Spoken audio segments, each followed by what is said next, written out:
At this time, I'd like to call the to order the Wyoming Game and Fish Commission, the public meeting.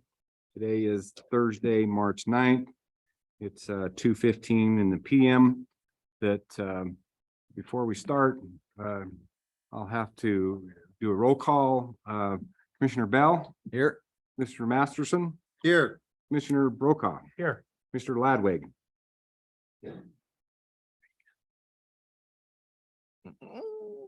Excuse me here. Commissioner Jolovich. Here. Mr. Lundvall. Here.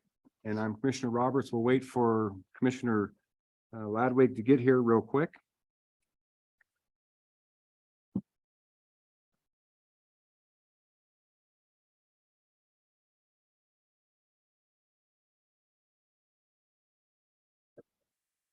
Shall we clap when he gets here? Standing ovation. Usually it's Commissioner Brokaw. Hey, He's on his best behavior. I am sat down and ready to go to work. So it's okay. Thanks, John. All right, and I note the presence of Commissioner Ladwig. Okay. If I could get everybody to stand and pledge allegiance to the flag with me. I pledge allegiance to the flag of the United States of America and to the republic for which it stands, one nation, under God, indivisible, with liberty and justice for all. Thank you. And I'll read the preliminary that the start of the meeting, to those who are watching via Zoom, if you did not send in an advance comment sheet prior to the start of the meeting, but would still like to comment on the agenda items, please do one of the following. If you are on Zoom via your computer, you can send a chat to the host with your name and the agenda item you wish to comment on. If you are listening on the phone, you can send an email to WGFBIDEO@wyoming.gov, making sure to include your name, phone number you're calling from, and the agenda item you wish to comment on. Also, after each agenda item that we cover, we will take public comment on the agenda item for that particular item. We will first hear for those who submitted the advance comment sheet. If you did not send in an advance comment sheet prior to the start of the meeting, would still like to make a comment on the agenda item, you can do one of the following. If you are on Zoom via your computer, you can send a chat to the host with your name and the agenda item you wish to comment on. If you are listening on the phone, you can send an email to the WGFBIDEO@wyoming.gov, making sure to include your name, phone number you're calling from, and the agenda item you wish to comment on. When your name is called, you will be promoted by the host to the role of panelist. Once you have entered that meeting as a panelist, you will be able to unmute your microphone and turn on your video if you so wish to speak to the commission. Okay, so that's the general for instructions for comment. At this time, I want to move to item number 1 on our agenda, and this item is going to be the election of the officers. I would like to open up the floor for nominations. Do I have a motion? I make the motion that Ralph Brokaw, Commissioner Brokaw, be promoted to the rank of president.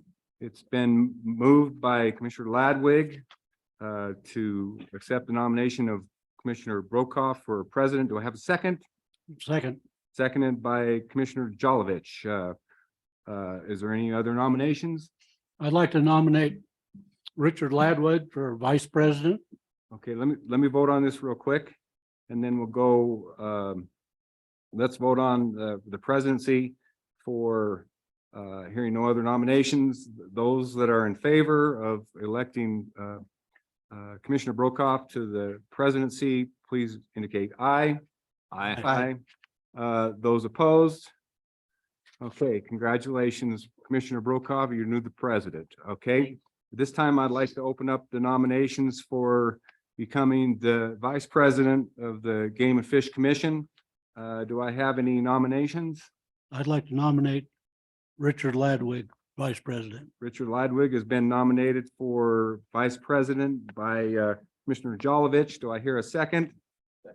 seconded by Commissioner Bell. Any other nominations? Okay, we'll go for, all those in favor, say aye. Aye. All those opposed?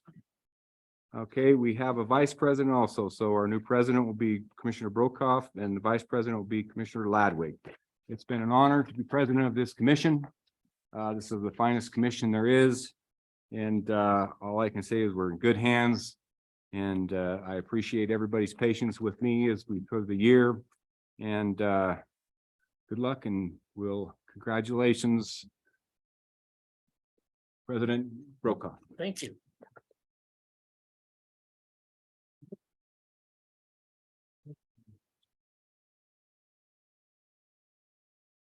Now I'll move. You move here, I will move then. move here. I'm gonna take my name tag and I'm never. And I would call on Richard, Vice President Lagwood. Come join me. On the way.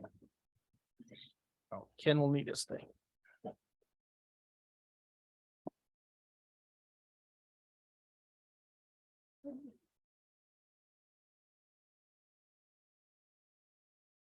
Well, excellent. Thank you.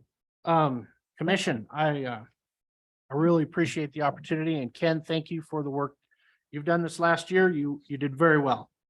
I'm not going to change much as the president of this commission. I'm not going to pretend to know anything. I just surround myself with good people that do. I'd like to welcome our two new commissioners. Commissioner John Masterson on my right, Commissioner John Bell on my Rusty Bell, sorry. This is, as Ken mentioned, the opportunity of a lifetime. So hang on, take a deep seat in short rain and ride it for all it's worth, because it's a phenomenal opportunity. I think, council, that motion second stuff will stick with me being the president, right? I'm sure the minutes will reflect the order appropriately. The first item that I'm going to conduct on our agenda is the approval of the commission meeting minutes from January 11th and 12th. The commission having received those, what's the pleasure of the commission? I move to approve the minutes. I have a motion to approve. Is there a second? Second. Is there any discussion on how those minutes were presented? Any additions or corrections? Hearing and seeing none, all those in favor of the motion to approve? Say aye. Aye. Opposed? That motion carries.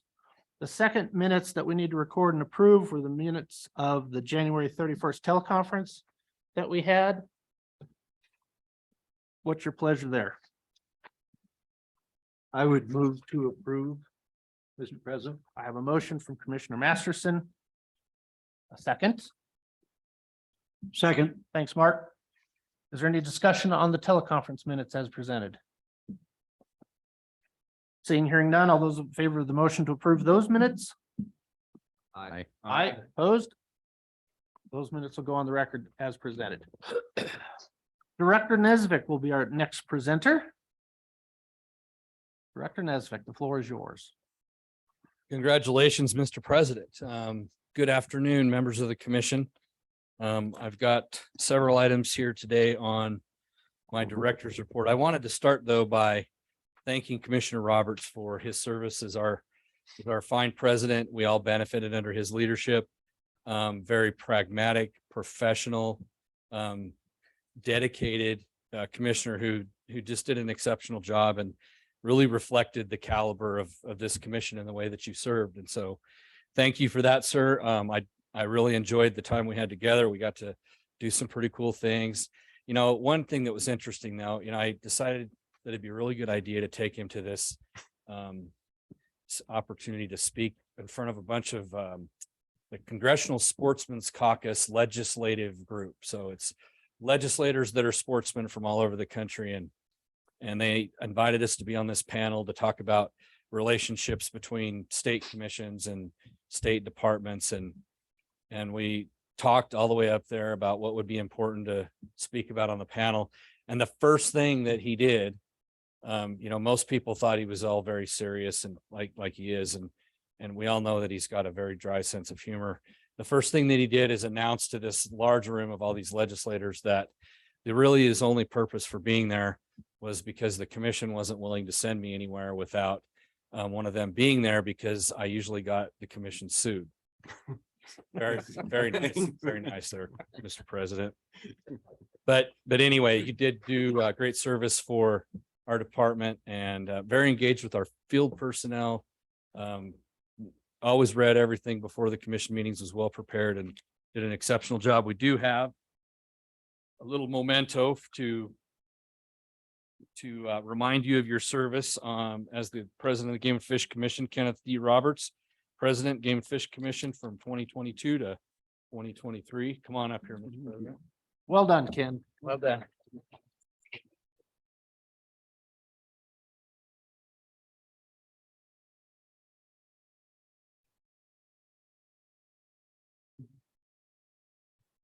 All right, and again, congratulations, Mr. President. So I was thinking this morning, when I realized that you might be elected to be the president, I was thinking back on 25-year-old Ralph Brokaw and Brian Nesvik running around the hills of Arlington and Elk Mountain, outside, getting stuck, shooting stuff, having a lot of fun out in the hills.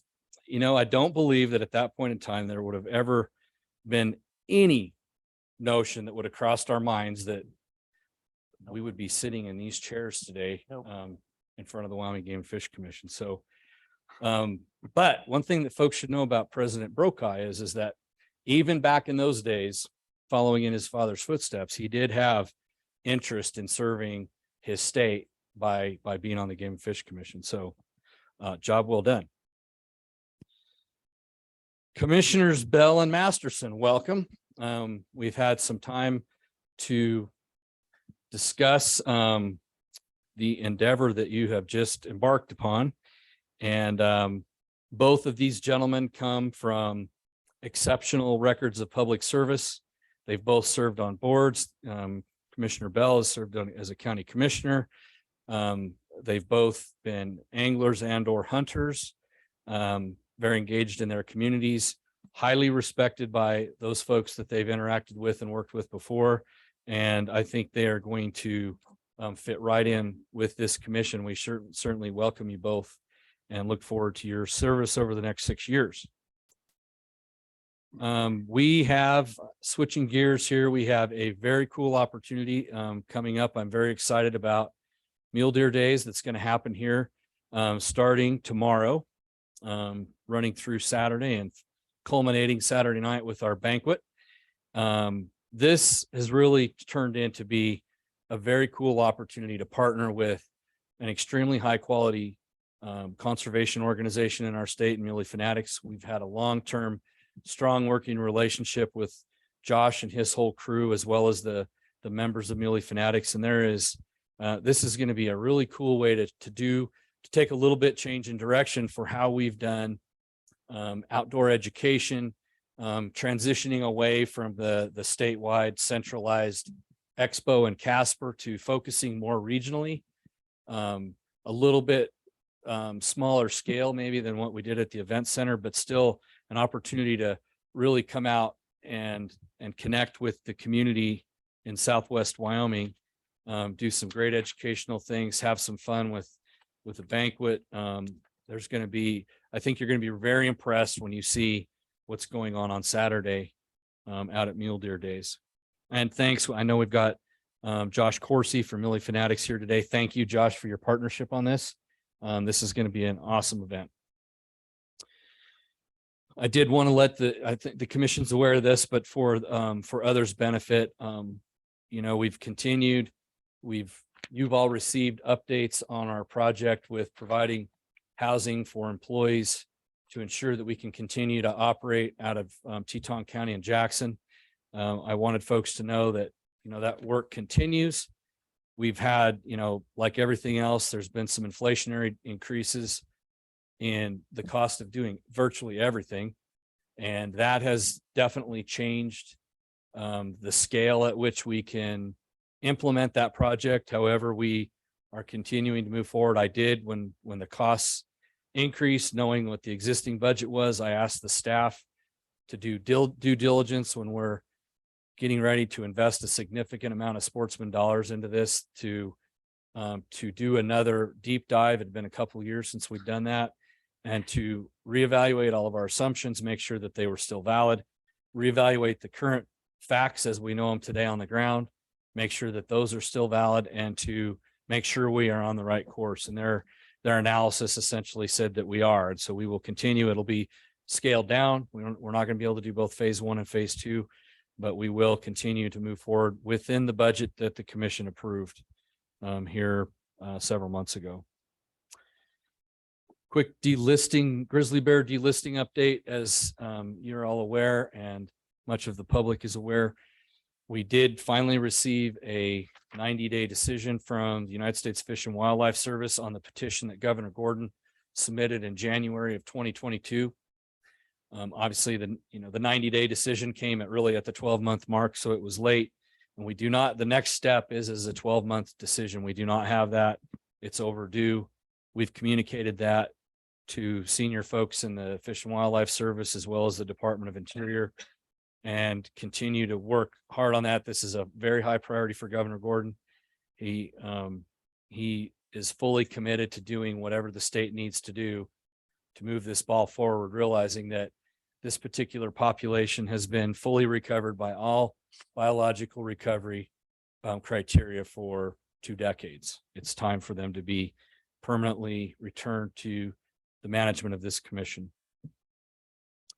Quick update on our work with the United States Department of Agriculture, both NRCS and the Farm Services Agency. In the past, we've talked about a pilot project in Wyoming that USDA is conducting here to do conservation on private lands focused conservation, really around kind of 3 major areas.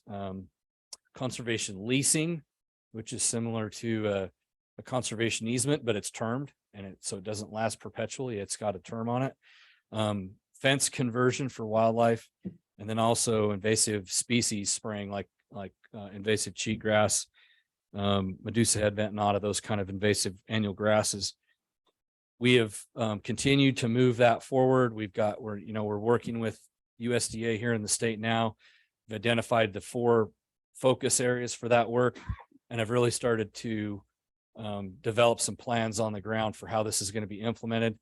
I've assigned Jill Randall from the Wildlife Division to be our lead coordinator for that effort, and she has taken the ball and is running with it. So there will be some more good updates on some good conservation work on the ground here in the future.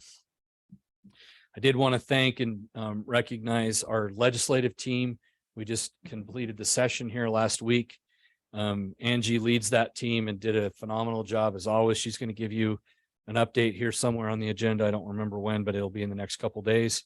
And she'll go through a much more detailed summary of the legislative session, particularly with those bills that had some kind of relevance to game and fish. But the team, again, worked very hard, made sure we were well prepared.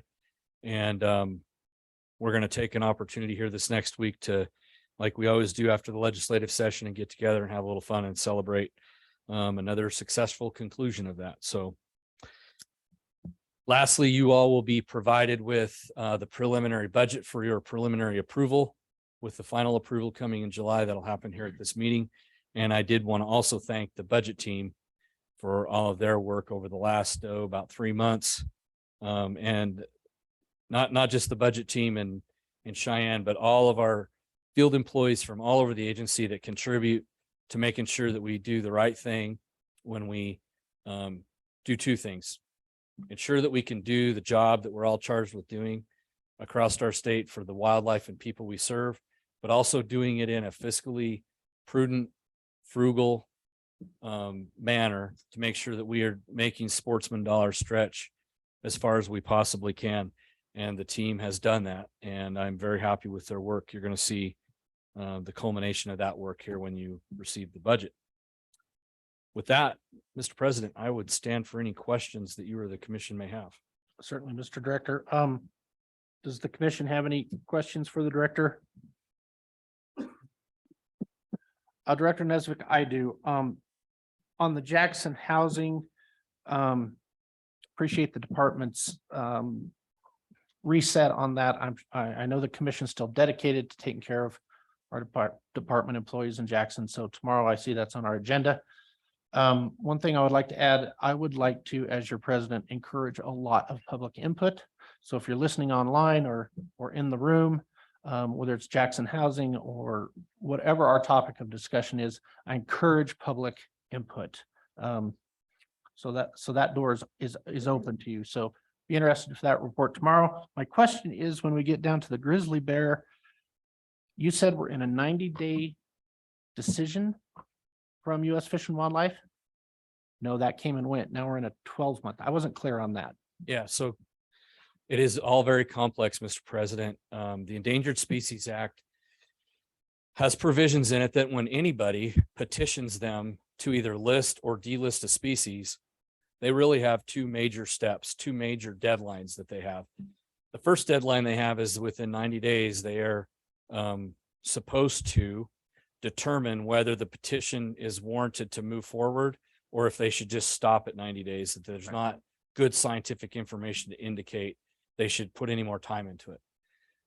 The second deadline they have is at 12 months. The law dictates that they make a final decision on whether to grant the petition or to deny the petition. So you're right, we do not have the 12-month finding, despite the fact the petition was filed about 14 months ago. We don't have a 12-month decision, but we have a 90-day one that says, yes, the service said, yes, we are going to move forward with evaluating this and making a final determination as to whether they should be delisted or not. But we don't have a good idea of when that might come. Okay. President Brokaw, Yes, Commissioner Roberts. Director, could you explain kind of for everybody, the dynamics between Idaho, Montana, Wyoming with the grizzly bear delisting? Yeah, absolutely. Mr. President, Commissioner Roberts. So the greater Yellowstone, there's 5 different populations of grizzly bears in the lower 48. The only population that we're concerned with is that in the greater Yellowstone ecosystem population. And we share that with Idaho and Montana. Most of that population is within Wyoming, but more and more, that as the population grows and their distribution grows, Montana continues to have a larger proportion of the overall occupied habitat where the GYE grizzly bears occupy. So that's where we really overlap. Now, you pull on one string and it affects another. And so while we don't have scientific information to indicate right now that the Yellowstone is connected to any other populations, that's certainly something that at some point could happen. And if that were to happen, it would have a potential effect on the status of those other populations. With that said, at this point, the only of the 5 populations that have ever met the recovery criteria or even have recovery criteria is the Yellowstone. It's been delisted 2 different times, and none of those other populations have ever been delisted. The next population that is close, and I certainly don't know it well, I don't know the dynamics of it well, is the Northern Continental Divide ecosystem, which is that around Glacier National Park. And that has been petitioned by Montana to be delisted.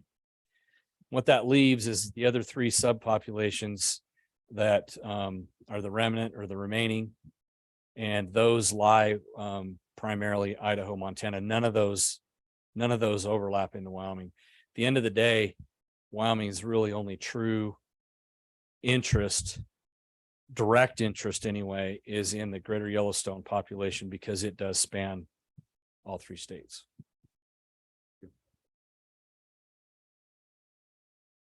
Any other questions? Thank you, Director Nesbitt. Thank you for that report. Next item will be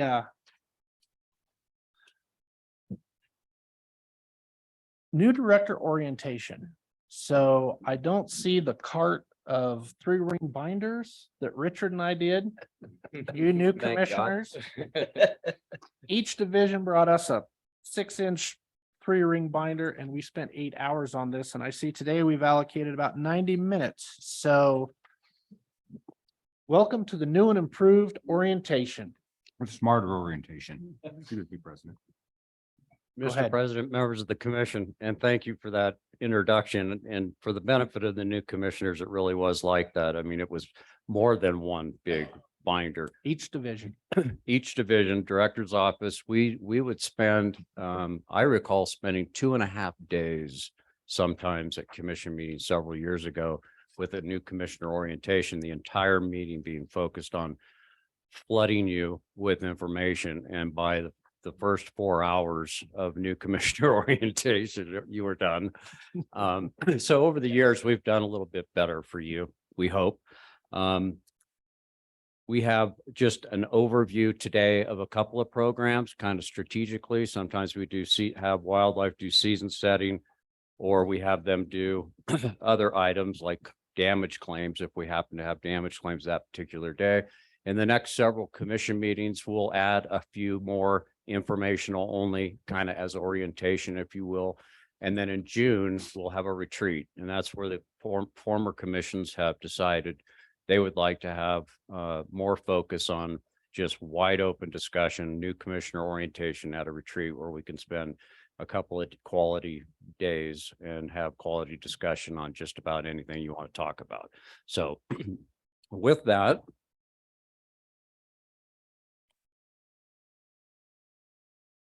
so I'm just going to, I'm not very good at this. Angie's kind of the IT coordinator in the division. There's just a long delay. There we go. Okay, so as an overview of the department, here's kind of the big picture org chart. And I believe all the commissioners have looked at this before, and I've got this information to at least one of the new commissioners, and Commissioner Bell. I'll be sure to get a lot of organizational type stuff, not just this, but for the entire department to you soon. But as you can see, both the commission and the director working under Governor Gordon, Brian gets the pleasure and the challenge and opportunity to work for a governor and for all of you, which at times can be challenging. Underneath Brian, we have 2 deputy directors, myself and Angie Bruce. In the director's office, we've got those 4 programs: human resources, policy and planning, legal services, and habitat protection planning. And then underneath, we have our 5 main divisions in the agency: our fiscal division, services division, communications and education, fish, and our wildlife divisions.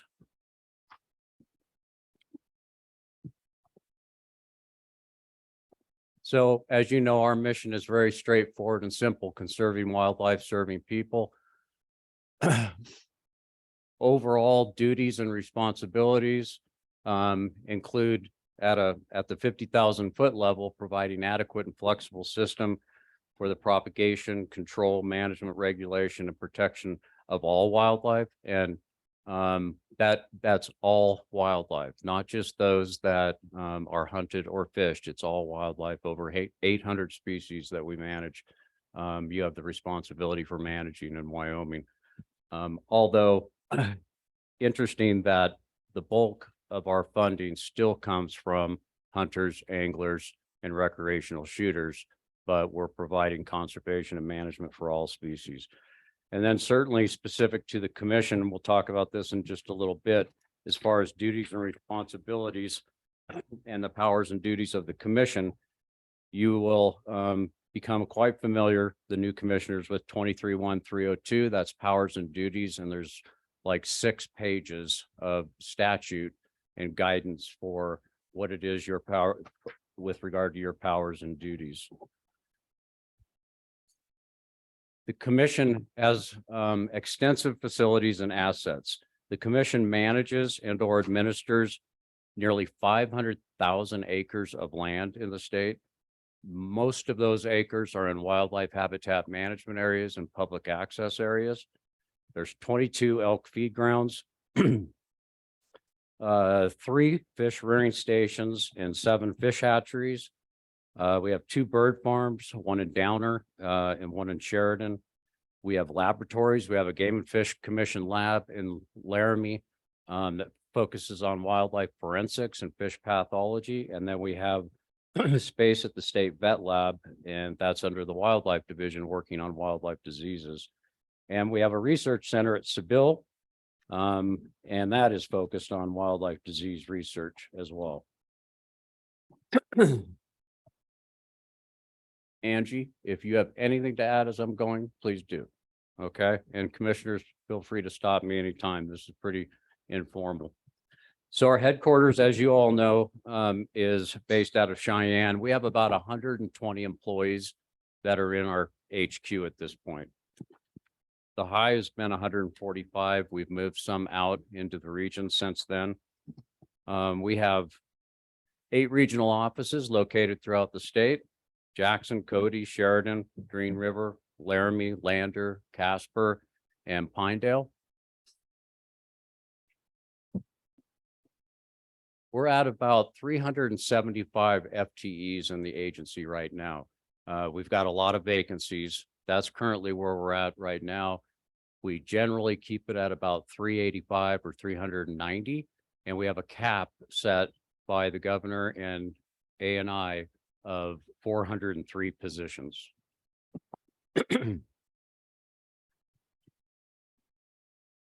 Director Nesvik, please jump in anywhere I may be missing something.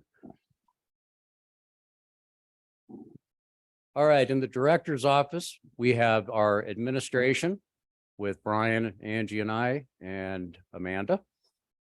And our policy and planning, our legal services with Jenny, our human resources program, and our habitat protection program, which I'll talk about in just a minute. Mr. President, Yes. sorry to interrupt, Mr. Kennedy. Well, that's fine. Is Jenny located in your headquarters? Mr. President, Commissioner Masterson, she is not located. She does have office space there and often will come over once or twice a week, but she's downtown. Thank you. Yep. Our fiscal division. Our division chief is Greg Phipps. I think you've all met him by now, as well as Meredith Wood, our CFO. They have about 28 FTEs in the fiscal division, and they're separated out in these sections under fiscal admin, licensing section, and the general accounting section. And you will hear from a lot of these sections in the future from fiscal. Our fish division, Alan Osterland's the chief, Dirk Miller's the deputy chief. They're both behind me here today. They're at about 88 FTEs in the fish division right now. And their 4 primary sections are the fish administration, aquatic habitat, fisheries management, and the fish culture section. Our services division, division chief Eric Wiltanger and deputy chief Sean Bibby, also straight behind me. They're at about 53 FTEs in the services division right now. Services include some work units that we've always learned from our commissioners coming on that they had no idea of these programs.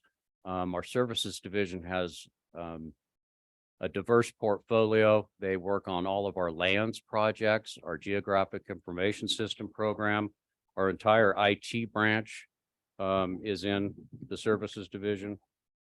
Our habitat and access branch responsible for working on all of your wildlife habitat management areas and public access areas throughout the state, and with other projects as well, working with fish and wildlife divisions. We have our own conservation engineering program in the agency. And the services division also supports our wildlife forensic and fish health lab in Laramie.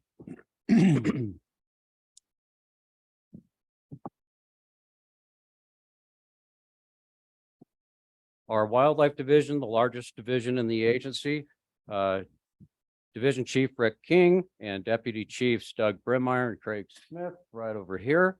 They're at about 173 FTEs right now in that division. They're broken into these categories that you can see: wildlife administration, our bird farms, elk feed grounds, science and research, non-game bird and mammal, statewide habitat and migration, and our veterinary services program. Our other main division in the agency is our communications and education division. Division Chief Nish Goikalia, right behind me. Brianna Ball's a part of the leadership in terms of our public information officer right over here. That division includes all of the agency's work on media communications, visual communications, education, outreach, marketing, and the Wyoming Wildlife Magazine.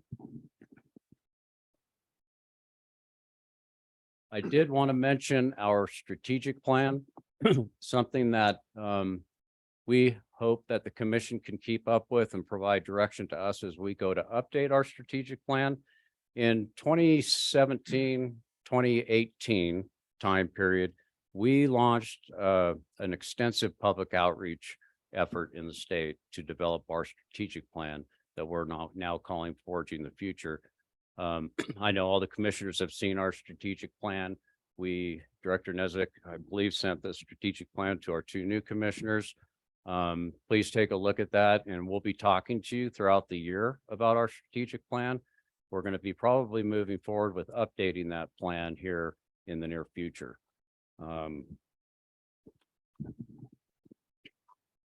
And we have lots and lots of input from the public from that exercise. The commission's interested and wants to see more about what the public told the commission and department they'd like to see with the work that we do. We have that readily available and can share that with you. That strategic plan's broken into essentially our mission of conserving wildlife and serving people. I won't go down through those right now, but looking at the 5,000 foot level, that's kind of our current focus right now. And finally, we wanted just to provide to you some, for the benefit of the new commissioners, some what we think are important resources for you. Some of this I've already started getting out to one of the 2 new commissioners, and Commissioner Bell, I need to get some of this information to you. But again, I already talked about our strategic plan, Title 23, and I have those statute books for you, 2 new commissioners, for unless you already got them, I see. Thank you. That was you, Craig, right? Thank you. Commission regulations. You'll hear about commission regulations at just about every commission meeting. We've also got a copy of all the regulations for you. I see you've got those too, so excellent. You have a policy manual, which pretty much drives department operations. That's what we follow for all of our internal and external policy type decisions. And from time to time, you will see us come to you for an update or a new policy. Game and fish meetings and projects. I think the current commission will support me in this. Attending our meetings and going out with our field folks on projects is awesome. It's not only good for our employees, but it's really, really good for the commission as well. And I can't speak enough about how important that is. Of course, Brian and Angie and I and the division chiefs are always available for you, for sure. The commissioners that you replaced can be good resources as well, as well as other current commissioners. Visiting our regional offices and our hatcheries and our labs is highly encouraged, and we will do whatever it takes to get you to those facilities. They love to have you at the facilities. Our employees are very proud. And I think you'd learn a lot, and it'd be really good for our employees to visit those hatcheries and labs and our research center at Seville and our regional offices. And with that, what I'm going to do now is Jenny is going to come up and give you kind of an overview of the legal side of the commission and how the commission operates. And then we'll finish up after Jenny with Doug Brimmeyer on some season setting information for you. That's in kind of preparation for the meeting in April in Casper. where you'll be season setting. Unless there's any questions, we'll have Jenny come up. Yep, I have a question, John. Mr. President, this may be a question for Director Desvik instead. When I go out and want to visit a fishery or I want to stop into a regional office, who would I go to arrange it? And just wondering. Yeah, Mr. President, Commissioner Masterson, good question. For now, I mean, it's going to be for a while until you have met all of our regional supervisors and employees in the regions. Just feel free to contact the director's office. Contact me. We're available. Brian, Angie, and I are available 24/7. And we mean that.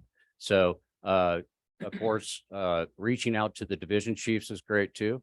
So you want to visit a hatchery, we'll make sure you know who to contact at the hatchery, and we'll help try to make that happen. Thank you. Any other questions for John? Thank you, John. All right, I'll turn this over to Jenny.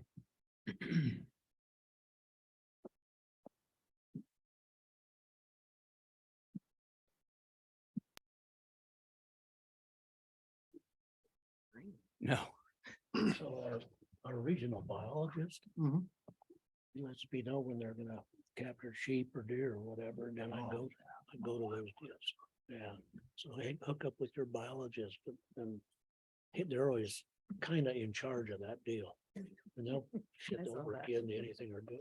Welcome back, Ms. I Steben. did a sheep deal a week ago. Thank you, sir. I appreciate Sheep that. capture. Before I start my Yes. presentation, I am going to hand you all copies of the presentation. So if there are any questions you have or notes or something you want a little more information on in the future, since we are doing orientation over a period of time, I thought that would help facilitate that than just having to take dry notes.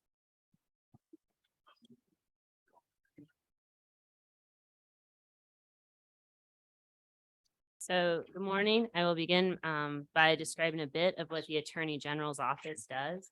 I do work for the Attorney General's office. So like you, I serve at the pleasure of the governor. The Attorney General's office basically handles all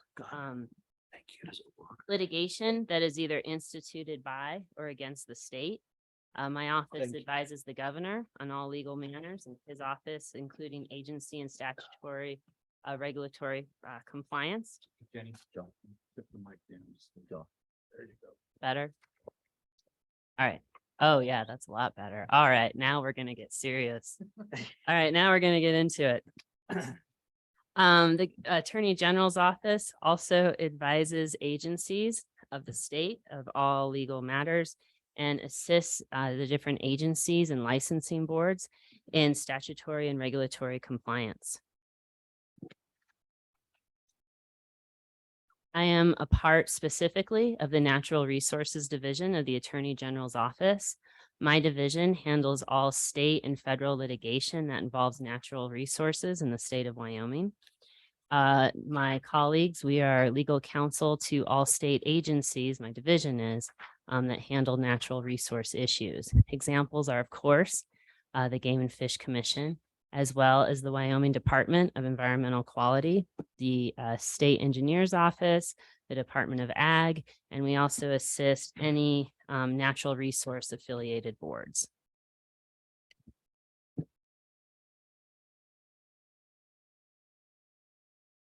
The commission, quite frankly and very clearly, you are authorized and mandated by law to provide an adequate and flexible system for control, propagation, management, protection, and regulation of all Wyoming wildlife.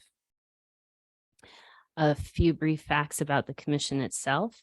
As you all know, you have been appointed by the governor and confirmed by the Senate, and you serve at the pleasure of the governor. There are 7 of you as members. You serve a staggered 6-year terms.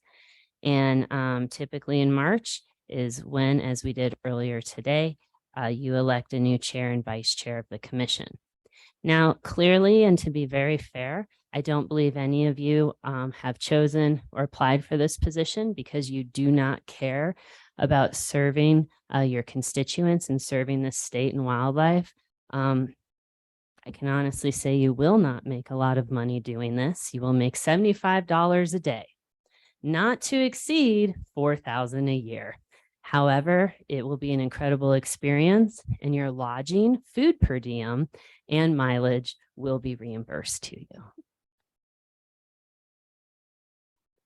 The commission, and honestly, this is a very broad swath of your responsibilities and the expectations of your role. So please bear with me, because as you continue as commissioners, well, those of you that have been on commission, I apologize. I am so new commissioner focused today, but it is orientation, to be fair. And I appreciate your patience in this review. But as a broad swath, that you are basically, there are 4 powers that Title 23 provides to you. The first one is that you have the power and the duty to carry out the legislative intent of Title 23. That title focuses on wildlife and natural resources within our state. You are charged with promulgating rules that govern hunting, fishing, boating, and trapping. You also have the power and the duty to acquire lands and easements for fishing and hunting access and for fish and wildlife management.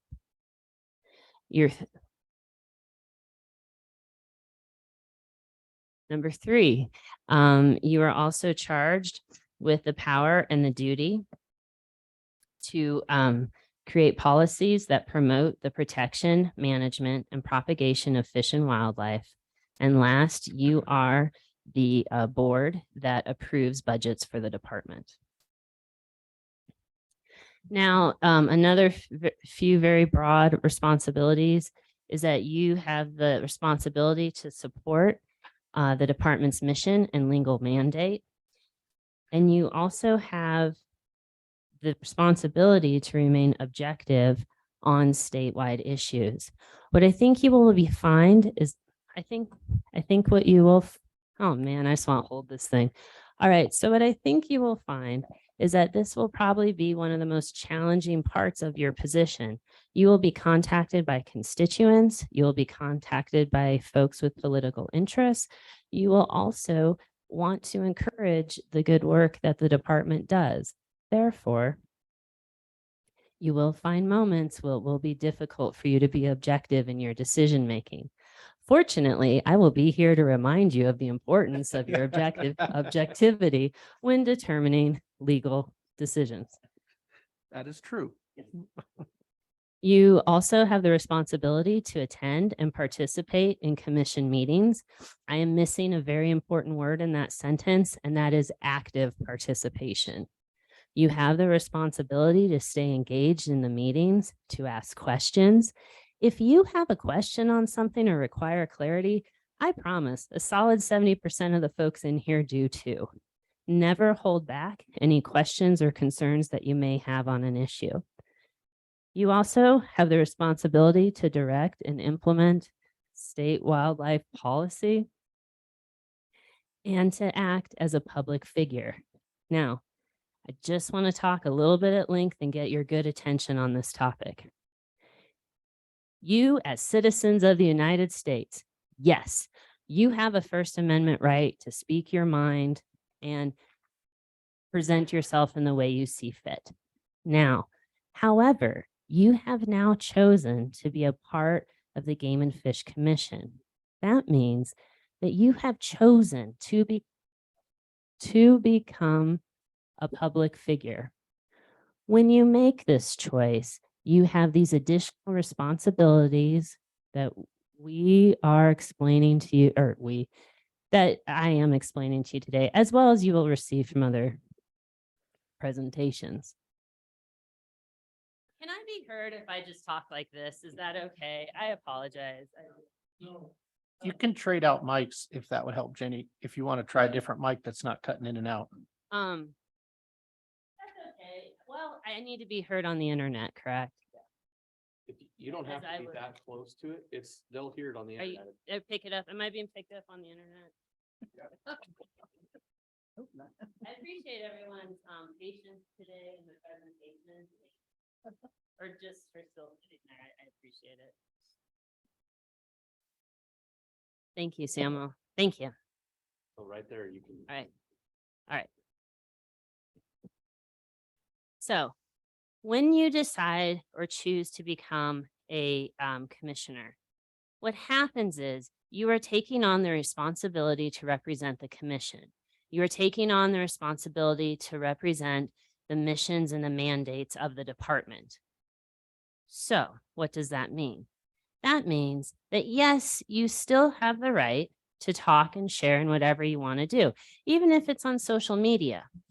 However, the minute that you discuss anything about natural resources in Wyoming, anything that involves wildlife, wildlife management, fishing, hunting, boating, the public looks to you as a public figure. They look to you as an authority on those topics and as an authority and a representative of the interests of both the commission, the department, and the state.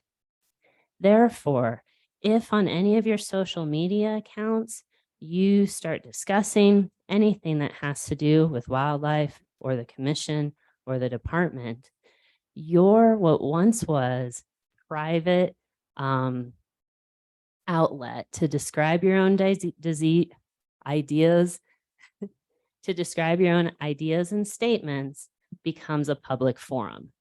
When that happens, you can no longer exclude people from your private social media, and you can you basically become a platform for the commission and for the department. This is why any discussion on social media regarding the department or the commission is strongly, strongly not encouraged.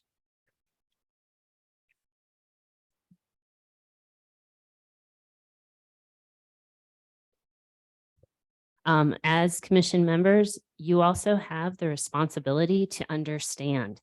This you will find may be one of the more challenging aspects of being a commissioner, because you need to understand your responsibilities, obligations, liabilities, and also the decision-making process. You need to understand the importance of public input and the key role that you have in making decisions, regulations, and the inputs that you do have.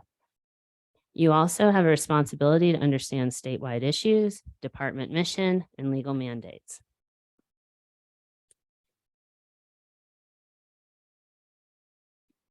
To help you, these are a few resources that were previously introduced to you.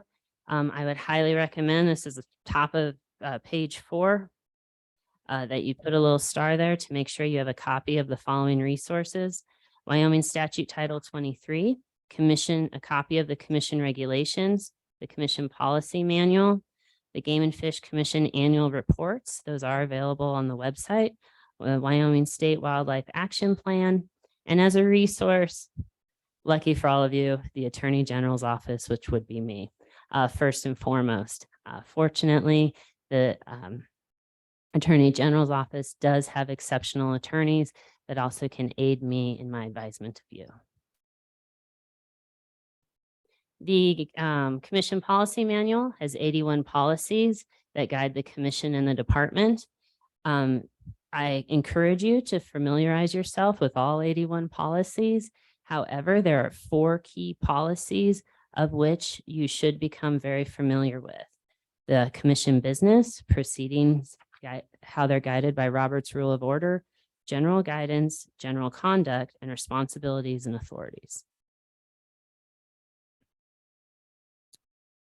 Commission meetings. All commission meetings are held in compliance with the Americans with Disabilities Act, Wyoming Public Meetings Act. And the commission can only take action during an official meeting. An official meeting is a meeting that has been noticed to the public, so the public may attend and give input. A quorum is required. That is a majority of you. So 4 of you are required in order to take action. All commission meetings, discussions, and actions are recorded in meeting minutes. Commission meetings can often take place at any time and place as needed. We have our regular, almost monthly commission meetings that are similar to what we're doing today. We also have executive sessions that typically will occur at the beginning of every regular meeting. There are 2 other types of meetings that are possible. You can call a special meeting in which a single topic is heard. Notice is provided to the public 4 hours in advance. There's also, if needed, the opportunity to call an emergency meeting. An emergency meeting really is reserved for when a decision needs to be made in a very short amount of time. We would come together, you would have to vote as a quorum. You can make that. However, any action you vote at that time would be temporary. And then you would have to post and give notice to the public of a second meeting in which you would follow up to rediscuss and explain the decisions in the first meeting. An executive session, like I said, are typically at the beginning of your regular meetings. They are closed to the public. We have the legislative authority to both close them to the public, and also only 3 matters can be discussed. The matters that are related to litigation, consideration of real estate selection or purchase, and any personnel matters. The reason real estate can be considered in executive session is because the legislature has given statutory authority for the consideration of selection or purchase in order to ensure that there is not a price increase when the commission is interested in property. When you as a governing body come together to make a decision, that meeting is always public. When a decision is made, it is always made publicly, and the same rules will always apply. We will be in compliance with the ADA and the Public Meetings Act. You will always have to provide notice to the public so they can attend and be an active participant as well in your meeting. You will follow Robert's Rules of Order, and your action will require a full quorum, and there will be minutes taken of the meeting. Now, what happens if a public meeting is disrupted? What happens if someone acts inappropriately during one of your meetings? You do have the power to remove the disorderly person. Then at that time, the commission, you will decide whether orderly conduct is feasible or not. If it's not feasible, after the disruption has been removed, you can either recess and come back in the same day to continue the discussion. You can choose to, or you can choose to reconvene at a later date, provide notice to the public, and continue your conversation at a later place and time.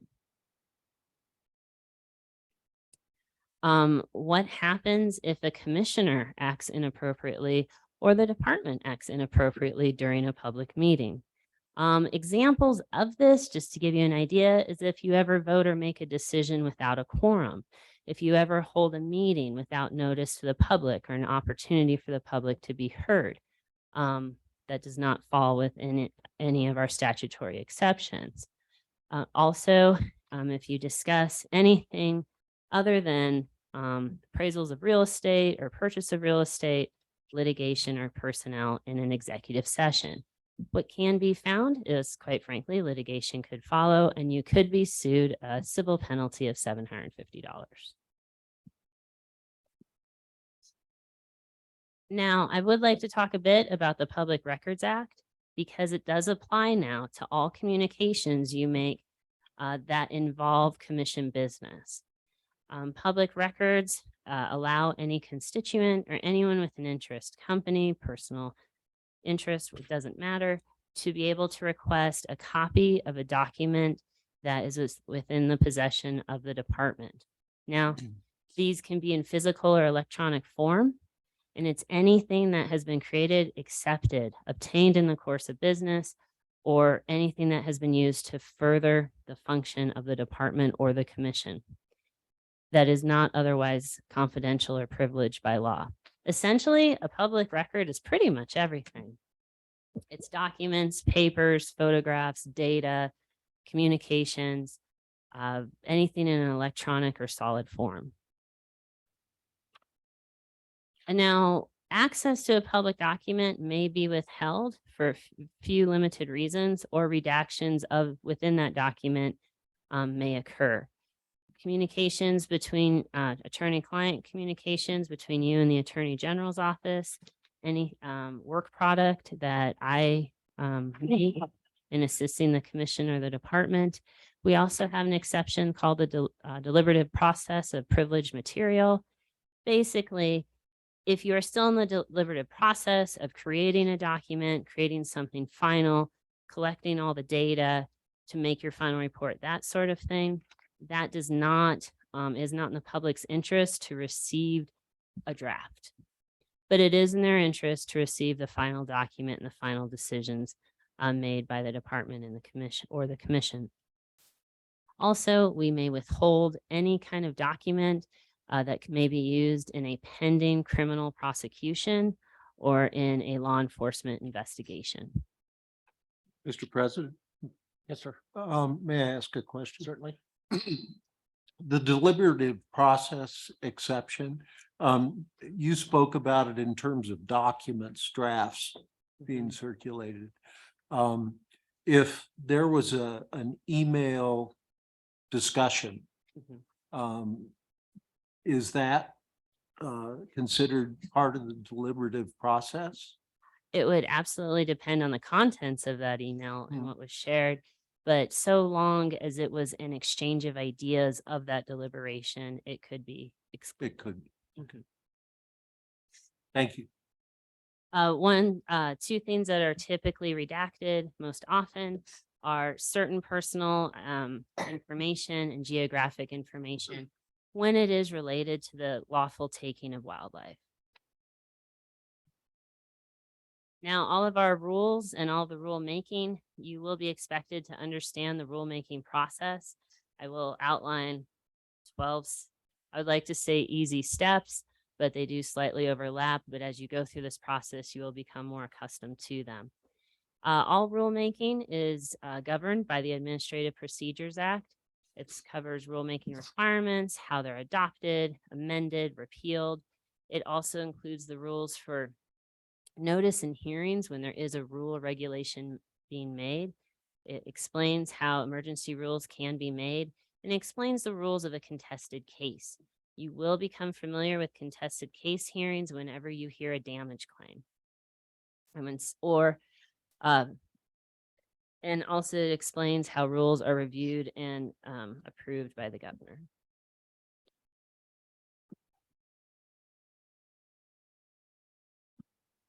Also under the act covers the filing of rules, that how the permanent rule register works, effective days, rule preparation, compiling and indexing rules, copies, authentication, and also, and the most important one in this list, I would say for your responsibilities, is it explains the rules to petition for rulemaking, how citizens can amend and request either amending a rule or changes to the rules in general. Now, I'm going to start the 12 I tried to make them as simple as possible, but the 12 steps to rulemaking. First, the agency will draft a rule or update they either draft a new rule or update an existing rule in consultation with the Attorney General's office. Then in this process, they also draft a statement of principal reasons, i.e. why this rule is needed and what it does. Then they also do an analysis of any constitutional implications using an Attorney General office guidelines. And in the end, the agency prepares a memorandum for the governor's office and requests permission to proceed from the Attorney General's office. In my office, I typically am the one that reviews the rules for the department. I review the memorandum, the statement of reasons, what the proposed rule says, a constitutional analysis. The basic idea is this is the very beginning of rulemaking. And so you want a legal opinion on that rulemaking Because why go through the entire rulemaking process when in the end it may be unconstitutional? You may not have the authority to make the rule. It may not fit into statutes. So this is just the very first beginning process of making a new rule. Then after all of reviewing all that documentation, my office will give approval of whether to proceed in the rulemaking process or not. Initial notice is sent to the governor's office. The governor's office then can give approval of whether to proceed with the rule change or not. They do their own internal evaluation of the rule and its implications. And a notice of intent is sent to the Secretary of State that everyone at this stage has approved of rulemaking. Now, this is the point in time when that rule will go out to the public and it will be published. It will to explain to the public that there's an intent to either make a rule, change a rule, appeal a rule, repeal a rule. And it will be published statewide in newspapers, on multiple websites. And there is a mailing list that the department holds that people can request to be on to have those rules sent to them, or a rule change sent to them directly. Copies of the notice of intent, the statement of reasons, and the proposed rule are also sent to the Legislative Service Office, as well as mine. Then public comments are taken in for a 45-day period, or at least a 45-day period.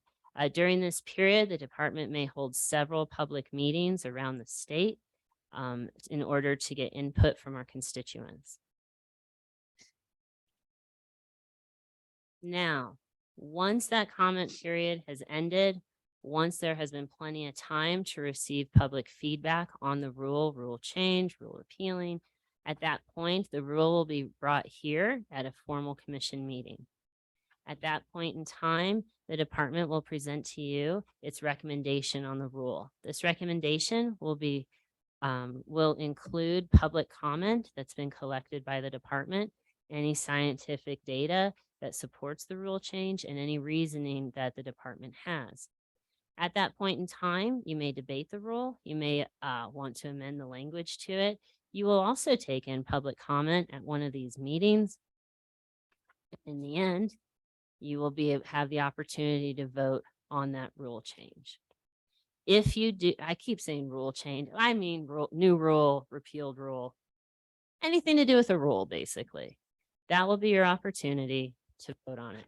Now, if you do vote on it and pass whatever that rule, I don't even know what to call it at this point, event, issue, whatever happens, you will then take your vote. If it does pass, the chairman of the commission will sign in the executive certification page. Once that page is signed, a final rule packet, a final rule packet, including the statement of reason, the rule itself, and evaluation from Legislative Services Office, is then forwarded to the Attorney General's office for a final review. Yes, question. Go ahead. I have a question on. So my question would be, once we get to that part where we formally approve or disapprove a rule, Mhm. what then, if it's disapproved, can trigger a revote at a further time through like Robert's rules that we went through earlier? Like, can somebody that was on one side of that bring that back up in another meeting, or do you have to go through the whole process again to do that? It's my understanding, I believe it could be brought up in another meeting, but it would be reopened to the public comment period. Okay. Thank you. Once the final rule packet is sent to the AG's office, that's where it is evaluated again to ensure that the commission had the authority to create the rule, amend it, or repeal it, to ensure that all of the APA procedures were followed. And my office drafts a memorandum to be included with the rule packet and then submits it to the governor's office for final signature.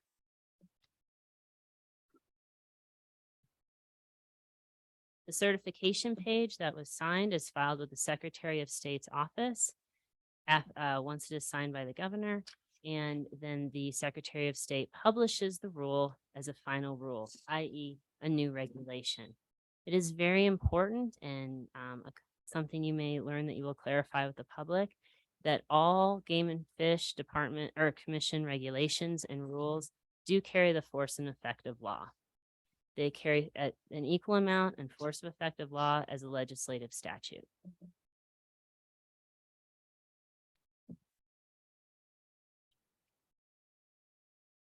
Now, to talk a bit about the ethical standards of the commission. The ethical standards are governed by Executive Order 1997-4 and the Ethics and Disclosure Act.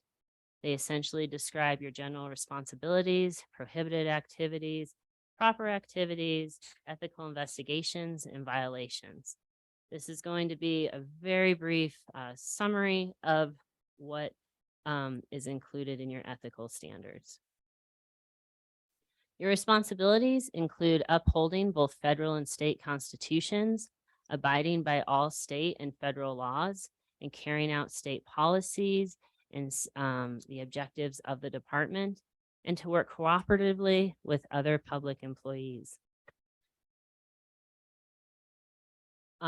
This responsibility also includes protecting and conserving state property, being honest and fair in performing your public service, being honorable, courteous, dedicated in advancing the public good, and actively avoiding conflicts of interest. To actively avoiding your conflicts of interest, go back to your ability to truly be objective in your decision making. When you are asked to make a decision, and when you know you are going to walk into this room to make a decision on any type of rule, issue, or if you're asked to make a decision in any furtherance of a project or anything like that, you cannot vote if you have an interest in the matter in any way. And this includes even if it would create an appearance of impropriety. If you have a conflict of interest, or if you have the opportunity for a personal gain and not strictly something that would assist the commission or a professional decision, but if you have personal gain, you do need to not vote on the matter or be a part of the decision-making process. You cannot, for your own benefit, use your public office or position to receive gifts. A very simple example of this is new commissioners, Commissioner Bell and Commissioner Masterson. You will have the opportunity to provide commissioner tags to nonprofit organizations so that they may raise money. And when you do that, one of those nonprofit organizations, if they ever turn to you and say, "We are so thankful for this opportunity, here's a gift on our behalf," you cannot accept it, because that is an example of using your position and obtaining a gift from it. You cannot use public time, personnel, or facilities. You cannot use state property unless it's for official state business. When you're voting on a matter and you have an interest in a matter, I know I'm just repeating this, but this is exceptionally important and part of you remaining objective in your decision making. You cannot do it if there's an appearance of impropriety.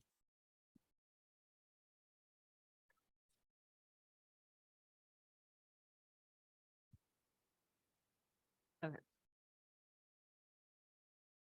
I'm clicking too fast.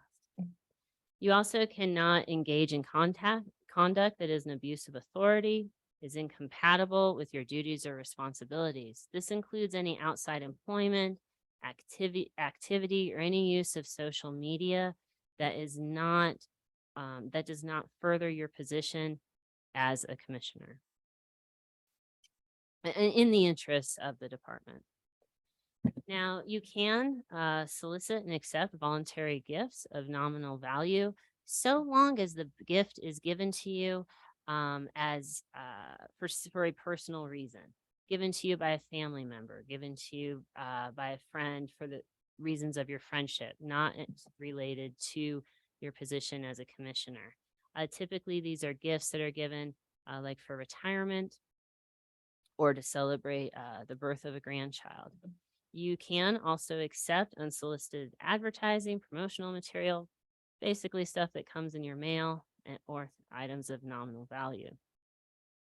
You can teach, lecture, write, and you can do all of this for compensation, so long as that activity does not conflict with your personal responsibility with your professional responsibility as a commissioner.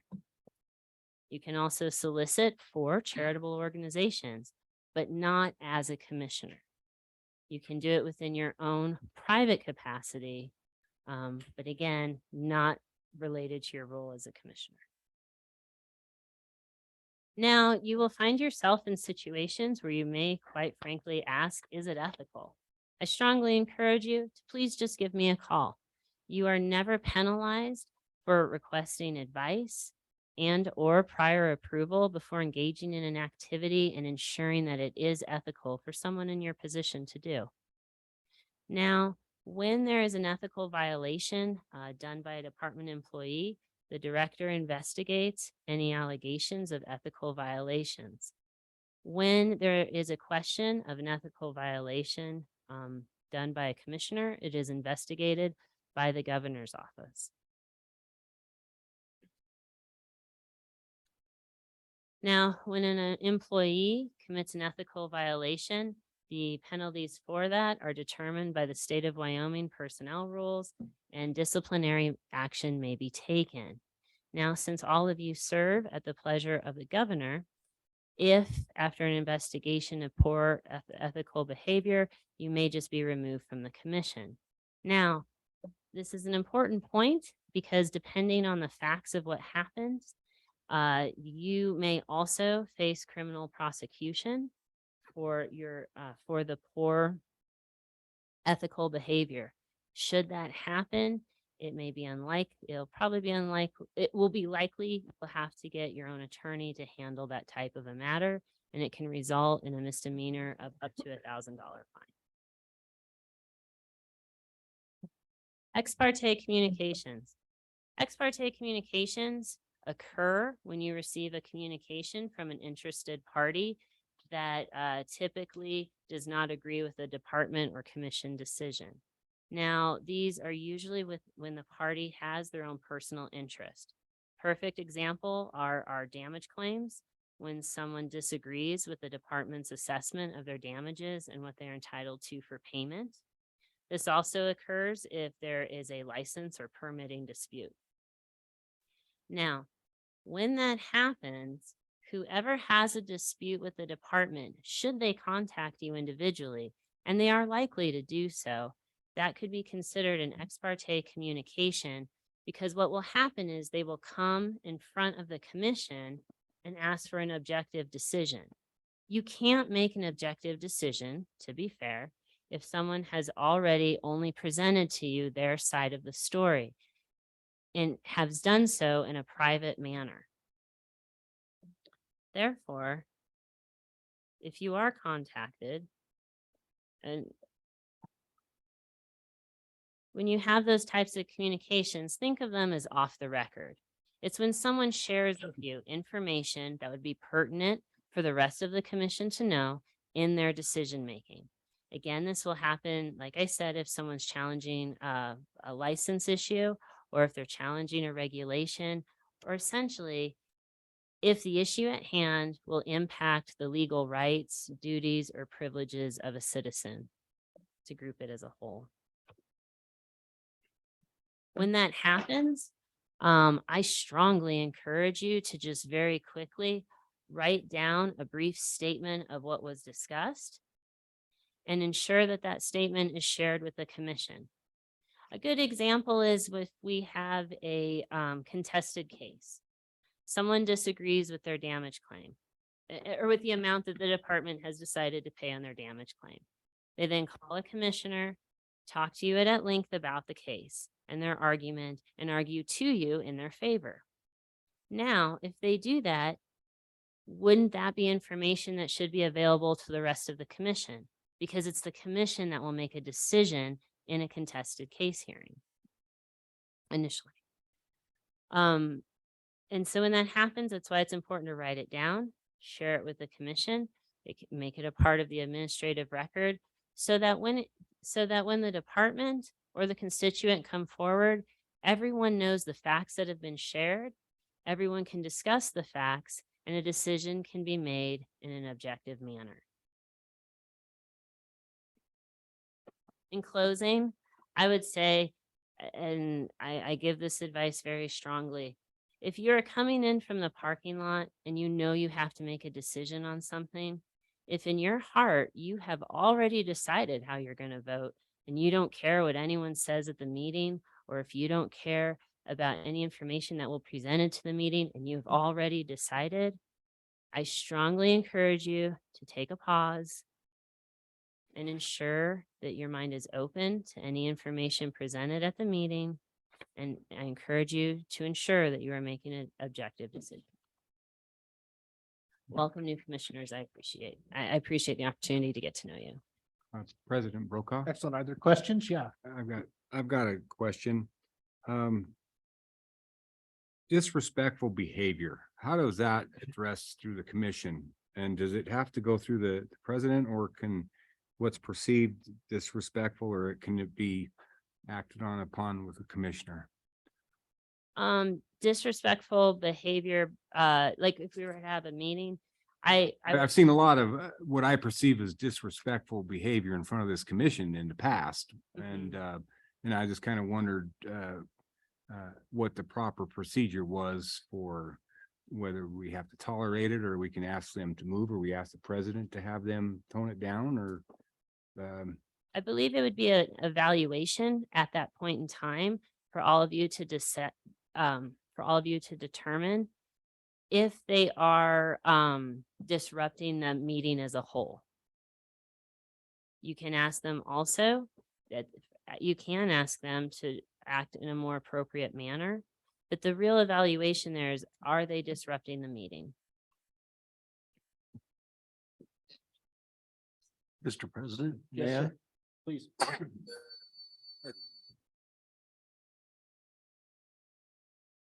I appreciate your presentation. It's very helpful. I had just two quick questions.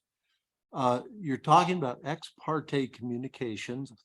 And it's very clear to me if someone is expressing public comment about a rule, or they want to comment on a rule during the rulemaking process, and I get an email about that, versus someone who has received a citation, or is going to be could be in front of us in a contested case and wants to work you about their side. But what's the difference when you start talking about an ex parte communication?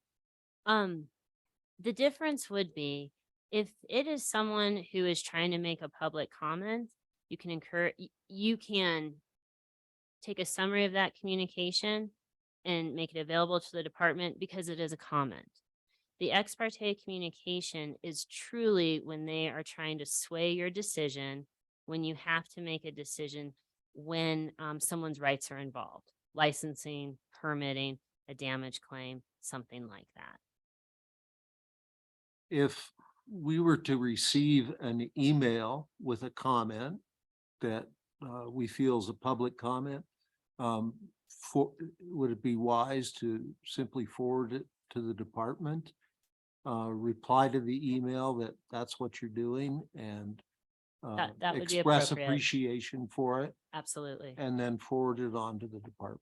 That would be appropriate.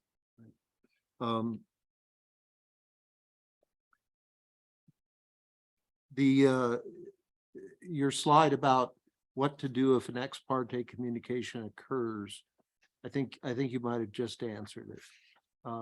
The main focus there is to make a record of it Sure. and to make that record available to all the parties that are involved in either the contested case or the license dispute or the permit Sure. dispute.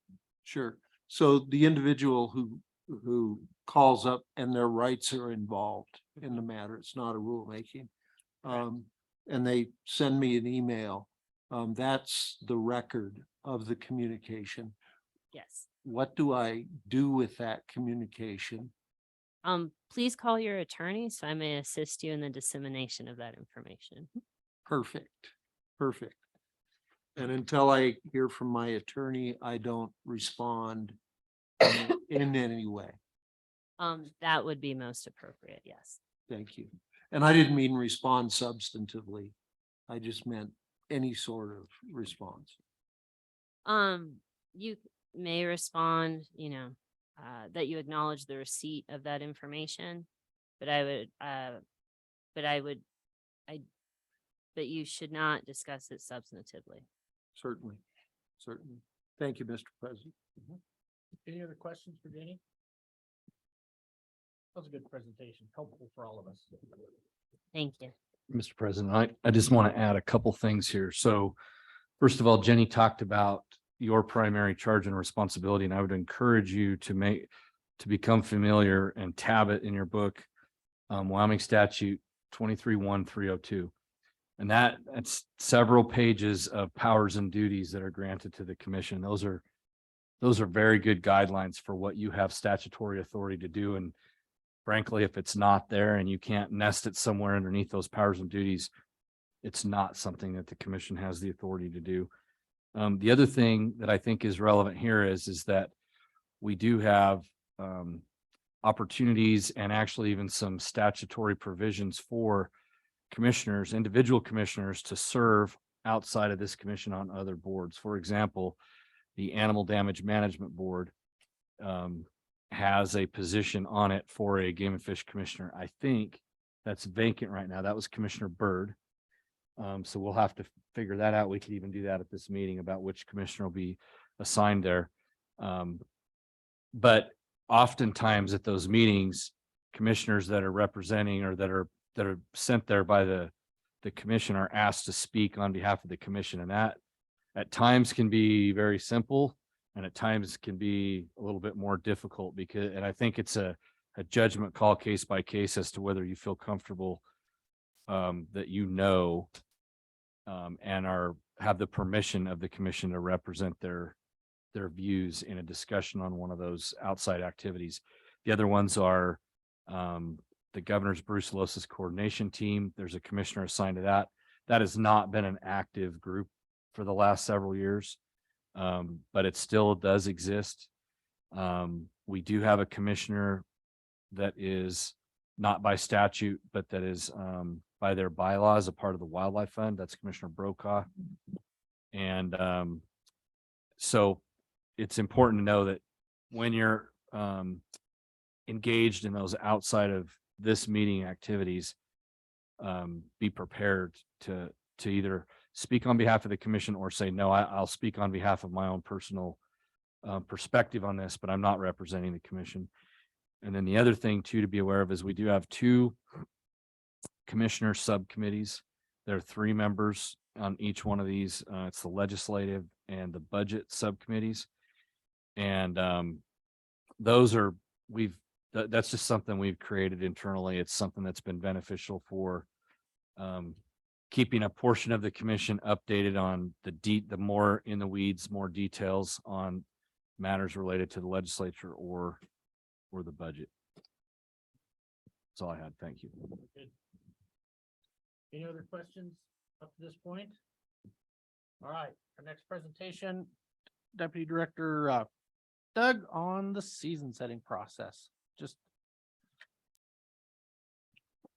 Thank you, Mr. President, Director Nesbitt, members of the commission. This thing adjusted.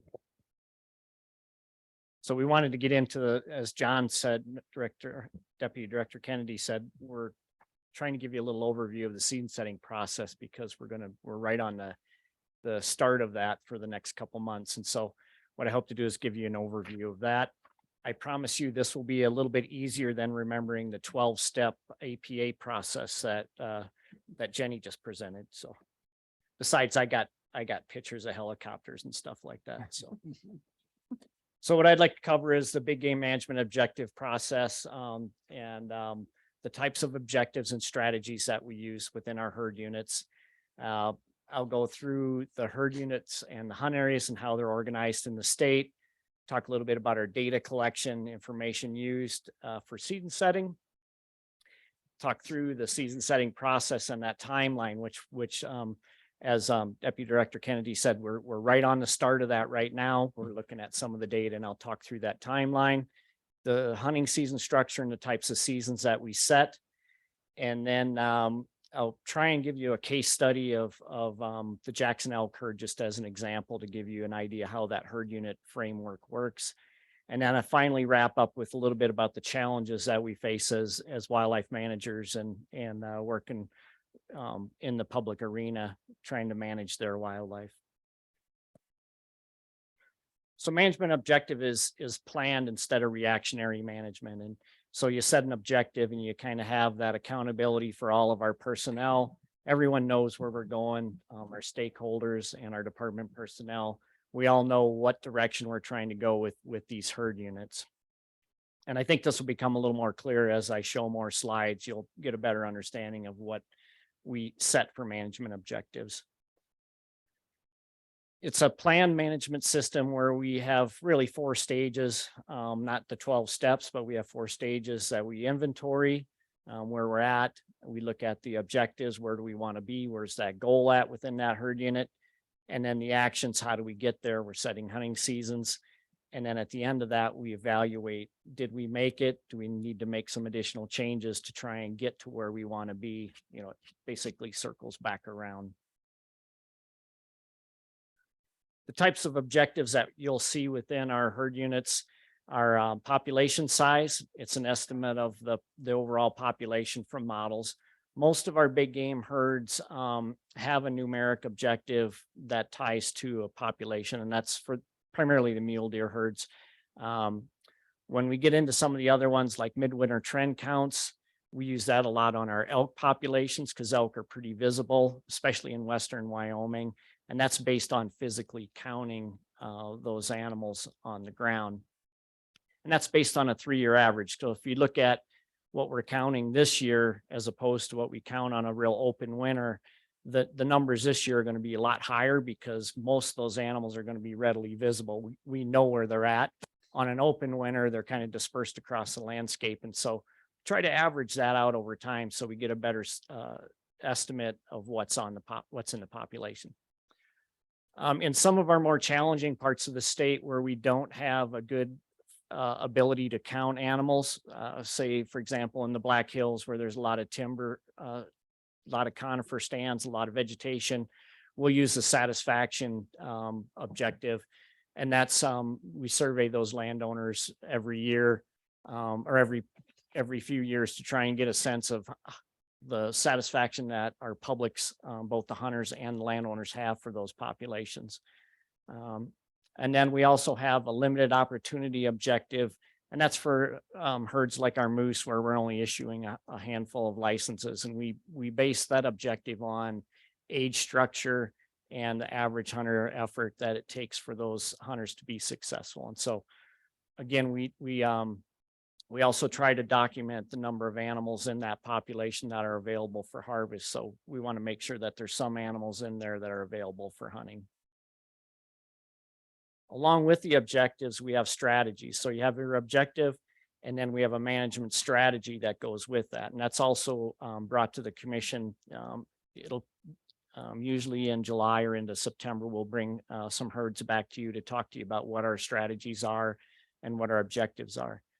And so for each herd unit has a special management strategy or recreational or private land. And the private land's pretty self-explanatory. If there's a broad amount of public land or private land in an area, we'll leave the managers have some latitude and try to work with landowners on what the satisfaction is, and do they want to have high opportunity, or do they want to have high quality in that area? And so that's a balance there. The special management basically ties back to the number of bucks or rams or bulls in an area. And special, they basically manage for a real high number of bulls and rams in the population. So the quality is really high in that area. Recreational management is trying just that. It's trying to provide maximum opportunity for people to get out in the field and enjoy the opportunity to hunt.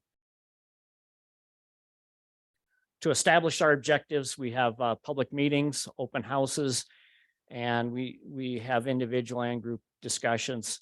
Again, the objectives are generally that we try to find something that's measurable, numeric, and quantifiable. And they're typically determined by socioeconomics that are defined by limits with the biology. We review all of our herd units on a 5-year cycle. So we each year we're taking a handful of those and we're evaluating them either internally. And if we decide on a change, we'll come back to you and ask you for an approval to make a change to an objective. So if you look at, this is just an example. If you look at a population over time, time at the bottom of this graph, and then the abundance over here, your population cycles a little bit depending on conditions in the environment and other factors. And within that, you have the social carrying capacity, which is what we try to get at with our publics and determine what our public's acceptance is for numbers on the landscape. And sometimes that population might exceed that social carrying capacity. Sometimes it dips below it. If we were looking at this winter, you know, we'll see that dip below that social carrying capacity in some cases.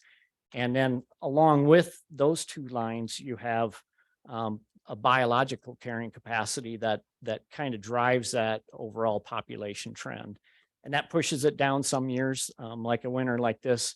That biological carrying capacity is probably going to be a little bit lower than what the population was. And so it'll push that population down and it'll go below where we probably would like to be. And we're currently evaluating some of that across the state.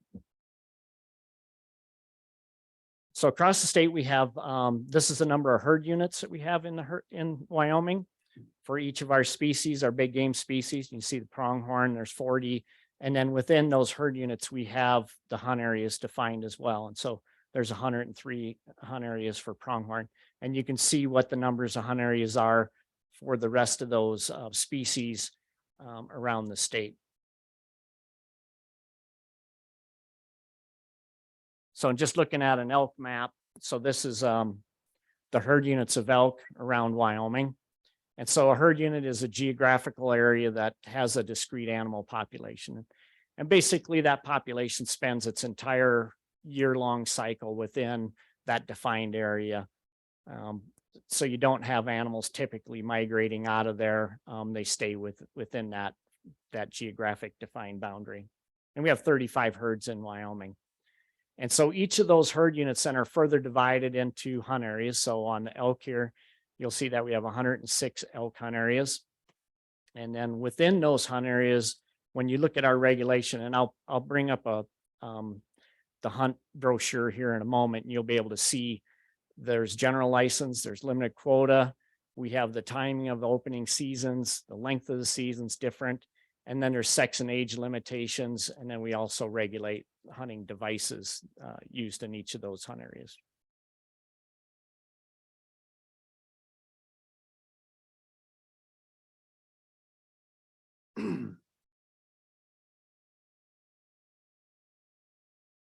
All right, so wanted to just do a little bit of a case study on one herd unit. So this is the Jackson elk herd unit, and it's in Northwest Wyoming.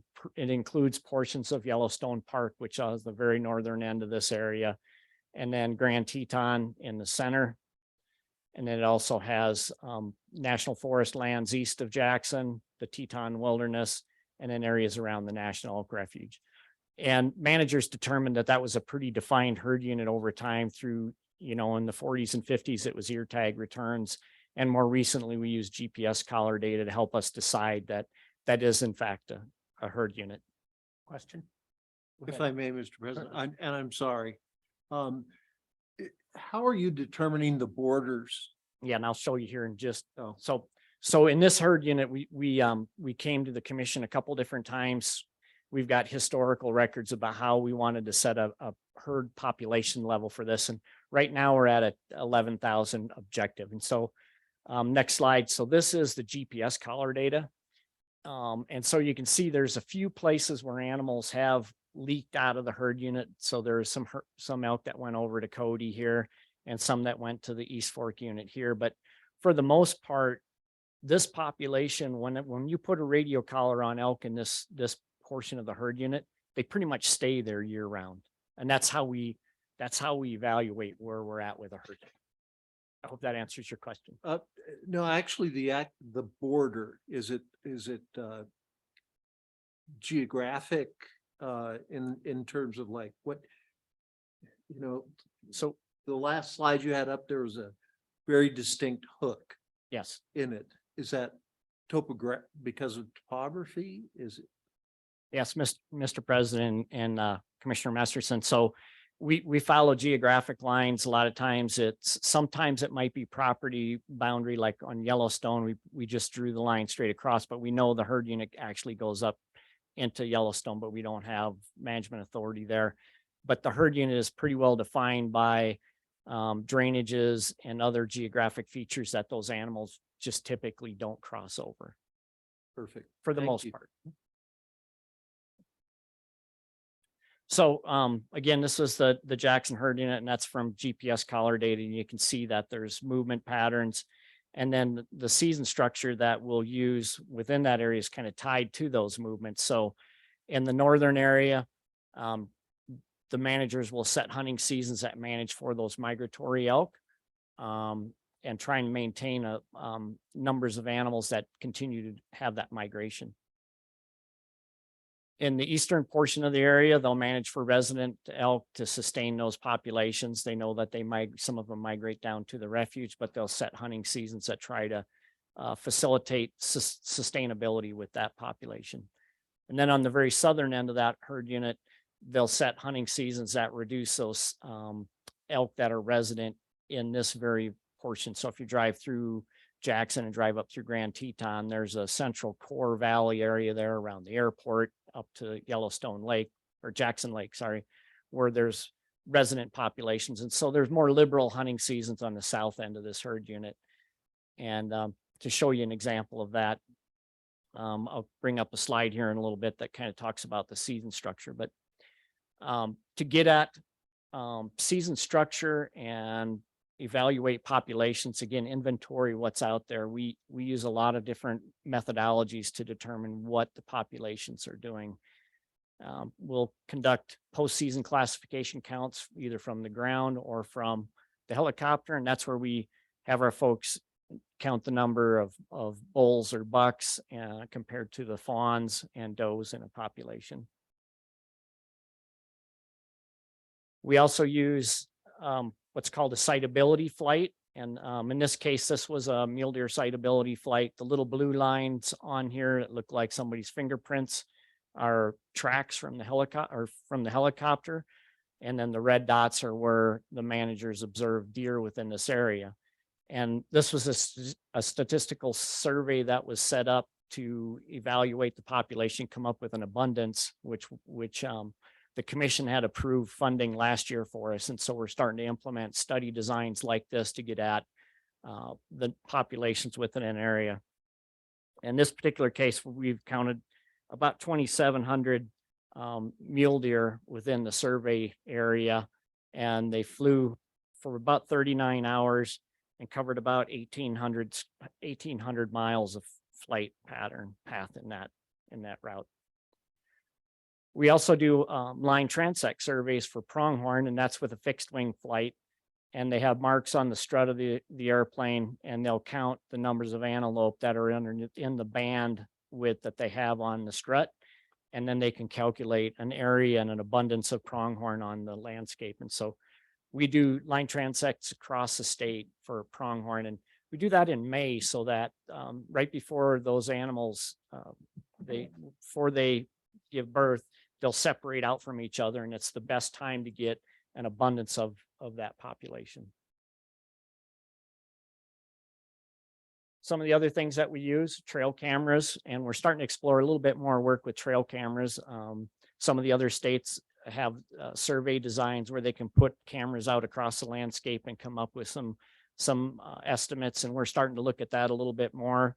We also do late winter classifications and mortality transects. And I think Commissioner Roberts is probably familiar with some of the work that goes on in the southwest part of the state with our managers as they work with our publics to count the numbers of dead animals they find on the landscape.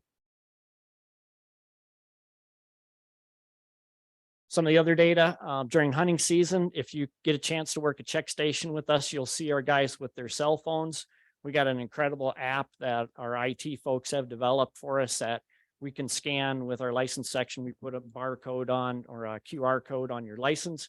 We can scan that in. It populates the phone with some of your basic information, and we can type in what kind of animal, the age of the animal. And then we also, during that time, we get a lot of hunter feedback. We collect disease sampling for animals. And then if we're trying to look at age structure, we'll pull teeth from those animals as well. We also do a lot of horn measurements and antler measurements as well. All of that data goes into our population models, which is a model is a good tool for us to assess kind of what's going on with the population. We can evaluate harvest percentages, predict the effects of varying future harvest prescriptions. And then if we have a winter like this, we can predict if we can get an assessment of radio collar information, what the survival is, and we can put that in and kind of see what that population does during the course of that year with given environmental conditions that we might be experiencing.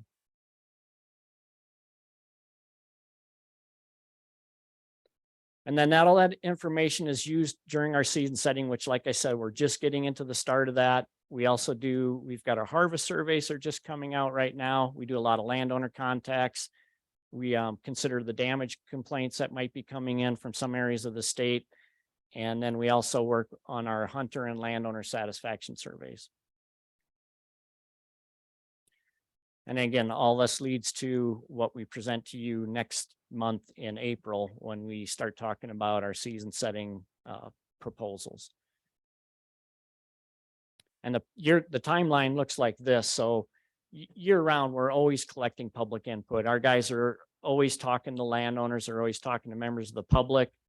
And then finally, when we get into January, we start that 12-step process that Jenny started talking about. We need to get our information to the governor and the LSO. We compile and analyze harvest data. The regions develop their draft proposals. We're starting to review those. So Craig and Rick and I are looking at those season proposals right now. And then later in March, we'll start our public meetings and we'll give you an overview of the attendance at those public meetings and the information that we shared with them. Next month, we'll have all that stuff summarized. And then let's see, regions review that public comment, and then late March, early April, we're reviewing what kind of feedback the public has given us, and then we'll adjust our hunting seasons as appropriate if we have a lot of public feedback about a certain type of season. And then we'll come to you guys in late April, mid to late April, for the approval of those regulations. And that commission regulations, that's chapters 2. And then you get into the big game, 5, 6, 7. The 7 is the elk regulation, and the other regulations that tie to upland game bird and turkey seasons and bison. So the hunting season structure that you'll see when you open up a brochure, I'll just touch on those just a little bit. Again, I'll focus on Jackson here in a minute, but again, there's a general license, there's limited quota. The timing of seasons is different. The length of the season, we've got hunting seasons. If you look at elk, we've got seasons that run the month of January. We also have, shorter seasons for pronghorn during the month of October. And then we also have the opening day of those seasons is different from depending on where you're at in the state. And then we have sex and age limitations. We have some antler point restrictions. We have any elk, or we have antlerless elk and doe fawn licenses and so forth. And then hunting devices is also regulated in our regulation. So, and you can see this probably on your screen a little bit better, but on your Chromebooks, but this again focuses on that very northwest corner of the state. You got archery seasons. You got a list here on the side that tells you if it's a general season or a limited quota, and then the type of license that's there if it is a limited quota. Our type 4s are typically for antlerless elk. The type 1s are for any elk. And then once you get to the type 6s, those are for reduced price cow calf licenses.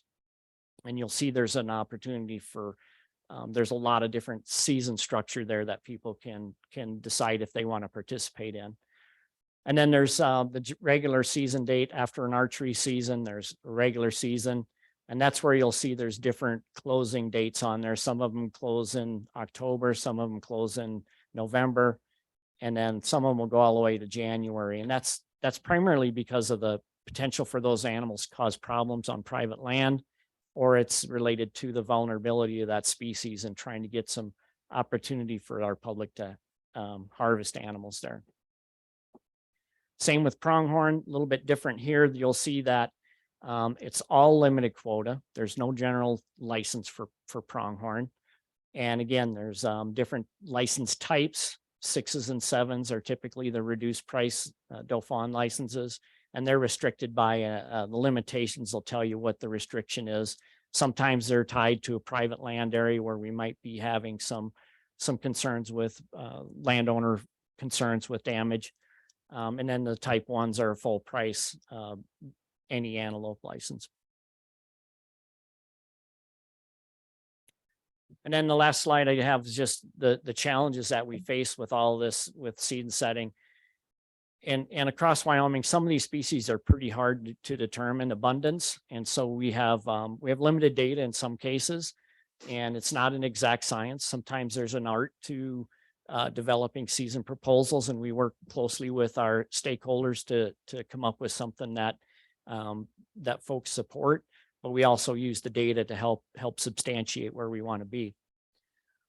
We have conflicting public attitudes and desires and needs, and that can be challenging for a lot of us when we have broad areas where you got some segments of the public want one thing and others want a different.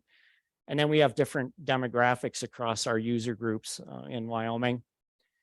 And then we have limitations in some degree with our personnel and with funding to some degree. And one of the big ones is the attendance at meetings. Over the last 10 years, we've seen a kind of our public in some places becomes a little complacent. They don't come to our meetings as much as they used to. During COVID, we switched a lot of our outreach to trying to put videos together on YouTube. So we use some videos, and we've tried some online meetings as well to try and reach out to our people. We work pretty closely with niches folks with communications to try and get information to our public. We also have the timelines, as Jenny said, there's an APA process, so we've got to follow those. And then the results of our management actions are not always immediate. So a lot of our publics would like to see something right away. And it's not always as immediate as what some people would like to see. They also like to see things that it's not readily identifiable or predictable in what we do when we set a hunting season. It takes time. So, and with that, I just have, it would stand for questions if anyone has any. Any questions for Doug? It's a great overview, Doug. Well done.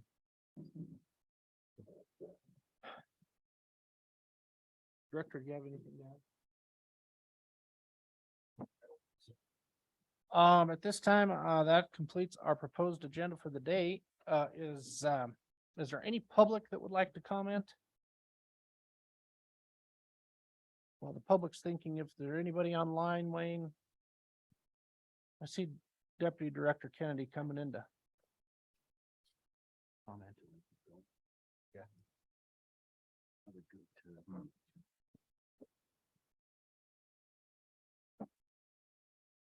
Okay, very good. We'll keep working on it then with the time that we have. So no public comments at this time. All right, let's move to agenda item number 9. Deputy Director Bruce.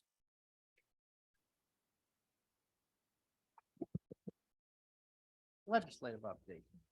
You survived. Yes. Good afternoon, President Brokaw, Director Nesbitt, Commissioners. Yeah, I'm going to give you an overview or a recap of the 2023 legislative session. This year it was 37 days long, and just under 500 bills and joint resolutions were filed. Out of those 500, 30 of them had what we considered high impact to the department, and we tracked those closely, with another 33 that we kept our eyes on and monitored. From there, 14 of those high impact bills were signed into law, and I'll walk through briefly those 14 in a minute. But Director Nesbitt earlier today gave some remarks about the teamwork that goes into it. And both the director, Chief King, and a lot of other chiefs and others gave a lot of testimony throughout the session. We also brought in 15 of our regional staff to serve as what we call legislative assistants, a very critical part of preparing us for testimony. They come in a week at a time into the director's office and spend with us and reviewing the bills and drafting those talking points. And this year, they just really did an outstanding job preparing us. Overall, it was quite an interesting year. I learned a few things about the Wyoming session, about what you can and cannot do with bills. We saw bills go into committee and die, and then get referred, and then eventually get signed into law. Same thing happened on the floor as well. It was also kind of a year of amendments, I noticed. Lots of amendments, especially on the floor, that got changed around a lot, made it very hard to follow and track. But overall, I would say those amendments on the bills that we followed really helped them end up in a good spot for the department and the commission to be able to implement them. So I'm going to walk through those bills and then follow up with maybe a few items that we might see during the interim session. So the first three bills have to do with really our employees. The first one, House Bill 45, deals with peace officer retirement and rehiring. And it's pretty simple. It just allows us to rehire retired game wardens for the department. This will be of interest for our game wardens, for our wildlife section, but also our chief of fisheries had great interest that this might help us with our AIS positions, our aquatic invasive species positions as well. For implementation, we may be needing to bring a policy change to you as we review that. So more to come on that. The second one is Senate File 18, benefits for spouses of law enforcement members. This one increases death benefits for law enforcement killed in the line of duty. For implementation, this starts July 1st, and this is really about some internal messaging to our internal folks. Senate File 16, state employee moving expenses. And this has two parts to it. For the first part, it directs the department to pay actual moving expenses for the transfer of employment when the transfer is made as a requirement of employment and for the benefit of the state of Wyoming. The second part of it, it allows the department, if we choose to pay for moving expenses of new hires. This might allow some more recruitment opportunities for the department in some of those in positions if we're able to pay for their moving expenses. Some of us who came from other states many years ago would have liked to see this at the time. This is effective July 1st, and this just requires us to update some internal department policy. The next one, several, have to do with hunting and law enforcement issues. House Bill 147, unlawful trespass signage, taking of wildlife. So this prohibits anyone from knowingly and without authorization to place signs that restrict access to public land. And for the purpose of this section, knowingly means the person has received prior notice from a peace officer that the sign is located on state or federal land. This will take into effect July 1st. It will involve communication of our staff, but also our partner staffs like our county sheriffs as well. Senate File 33, defining aircraft for the purposes of hunting prohibitions. This one, no action is needed. This statute simply aligns with what the commission already has. Senate File 56, prohibit travel across private land for hunting purposes. No person shall enter upon, travel through, or return across private property of any person to take wildlife, hunt, fish, collect antlers or horns, or trap without the permission of the owner or person in charge of the property. This really provides additional clarification for our law enforcement, and implementation will occur with internal and external communication and training of our officers. House Bill 104, hunting of predatory animals amendments. We talked about this quite a bit at the January meeting and had some public comment. This allows for the use of artificial light, including thermal or inferred imagery or other imagery outside the normal visual light spectrum while hunting predatory animals at night on public or state lands. As you know, this is currently allowed on private lands. This would open that up to state lands and public lands. And then the commission shall establish by rule and regulations specifics for this, such as valid dates, method it takes, zones, and areas. This will take commission action, and we're looking at targeting bringing this back to you in September or November. The next one we've talked quite a bit about over the last year, House Bill 200, non-resident hunting license, applications fees. This is one of the efforts and recommendations that came from the Wildlife Task Force, and it increases the non-resident special draw application fee for antelope, deer, and elk. There's two parts to it, so that's the first part. The second part is it increases non-resident license fees for bighorn sheep, mountain goat, moose, grizzly bear, and wild bison. And this has a significant impact to the department. It's anticipated just shy of about $6 million a year for the department. For implementation, this will take aligning IT and fiscal processing, some internal work to implement. House Bill 276 and House Bill 123, both of these deal with shed antler hunting. The first one, shed antler and horn permits. This declares shed antler and horns on state and public lands, property of the state, and requires a conservation stamp for non-residents to collect them on designated public lands. It directs the commission to establish by rule a requirement for that conservation stamp. However, the conservation stamp shall not be required for residents of Wyoming or a person under 15 of age.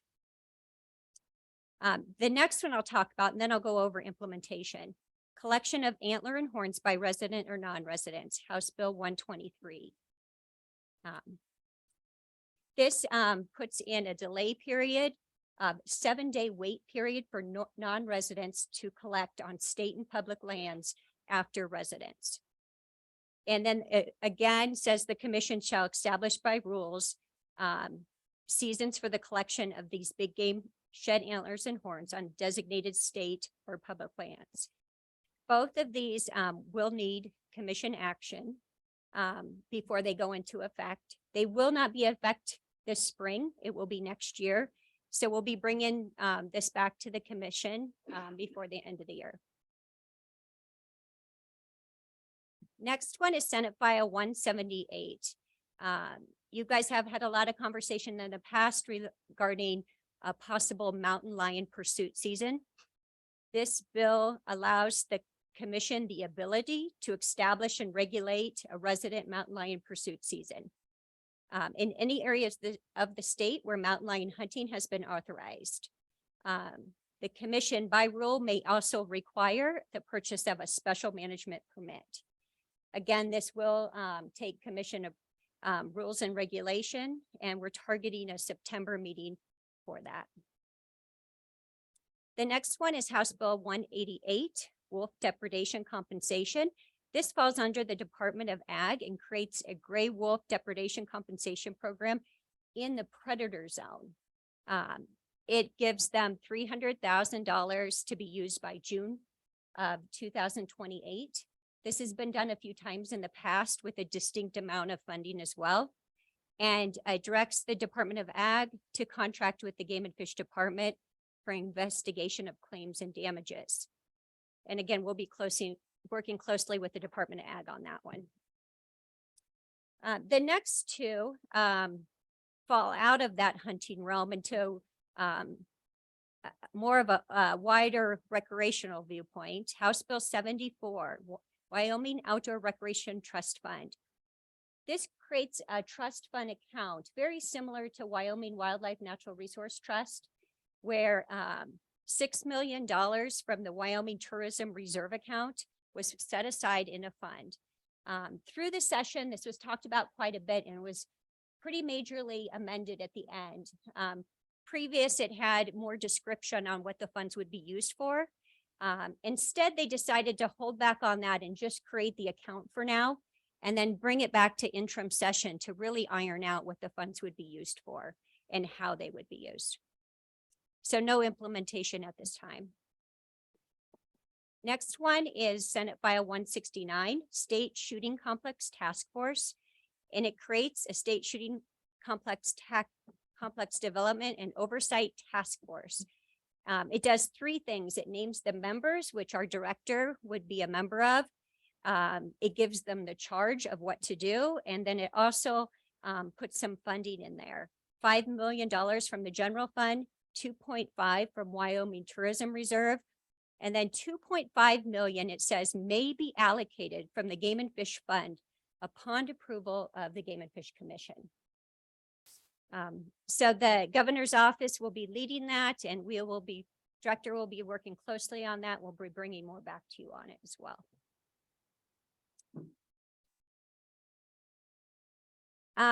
I just wanted to take a minute and talk about a few significant bills that did not get signed into law. And the first one is Senate File 88, Hunting License Weighted Bonus Points System. Both our director and Commissioner Bell know this one very well because it was one of those recommendations that came from the Wildlife Task Force. And it had a lot of traction and it had a lot of conversation on the floor, but at the end it did fail. A complicated one to understand, and lots of discussion about what it should be and what it shouldn't be. So more to come on that, I'm sure. The next one is House Bill 83, Tribal Agreements to Hunt and Fish. The director talked about this quite a bit the last meeting, and it authorizes the governor to negotiate and enter into agreements with tribes concerning fishing, trapping, and gathering. Partway through the session, that it lost tribal support, which was a key player in having the bill not go forward. House Bill 255, Game and Fish Partners. If you remember, this was the one that gave framework for the commission to officially designate nonprofit partners, placing in that designation a commissioner or director on their board and supporting priorities and objectives of the department. This one and the next one I'm going to talk about simply ran out of time. With so many bills, there was a pinch point in the session, which was bills needed to get through their first committee in order to continue on. And it was really a pinch point, and this one was not able to be heard. Along with the next three, there were three bills on fishing outfitters and guides. It's been a conversation for many years, at least three that I know of, with the department in interim session, regulating outfitters and guides. There was a bill this year also requiring them to get a permit and charging them a fee. And those also did not get read in committee, and so died pretty early in the process. However, there was conversation from those sponsors and others that since there were three around the topic, it would be good to bring them back during interim session to talk about them some more. And so one other thing I wanted to mention is the budget increase for employee raises was approved at the amount proposed by the governor, 48 million. And even though those general funds the department doesn't see, the department generally goes along with the rest of state employee when it comes to raises. We don't have a lot of details yet. It looks like the framework for how it would be put in place starting July 1 will look similar to 2022, where it was based on performance evaluation of the employee, and then also where they fall within the spectrum of their pay band already. So more to come on that. We're glad to see that, and we should have more details soon. And then before I wrap up, the department proposed three different items for interim session. One of them was the fishing and outfitters and guides, because we had talked to many people who wanted to see that come forward. Another one was to continue the conversation on aquatic invasive species and our surveillance and our needs and the growing risk to the to the department and to the whole state of Wyoming. And of course, the director's updates. During all the TRW committee meetings, the director always gives an update on various things occurring throughout the department. And we're interested in doing that again. Other topics that were discussed by others, the weighted bonus point issue was brought up again. Another one I know that the task force talked quite a bit about was the leftover draw and a possible waiting period for non-residents. That was brought up. Different concerns over hunter access issues was discussed quite a bit. And there was also some conversation regarding elk management and if there might be any tools that needed statutory authority to help the department.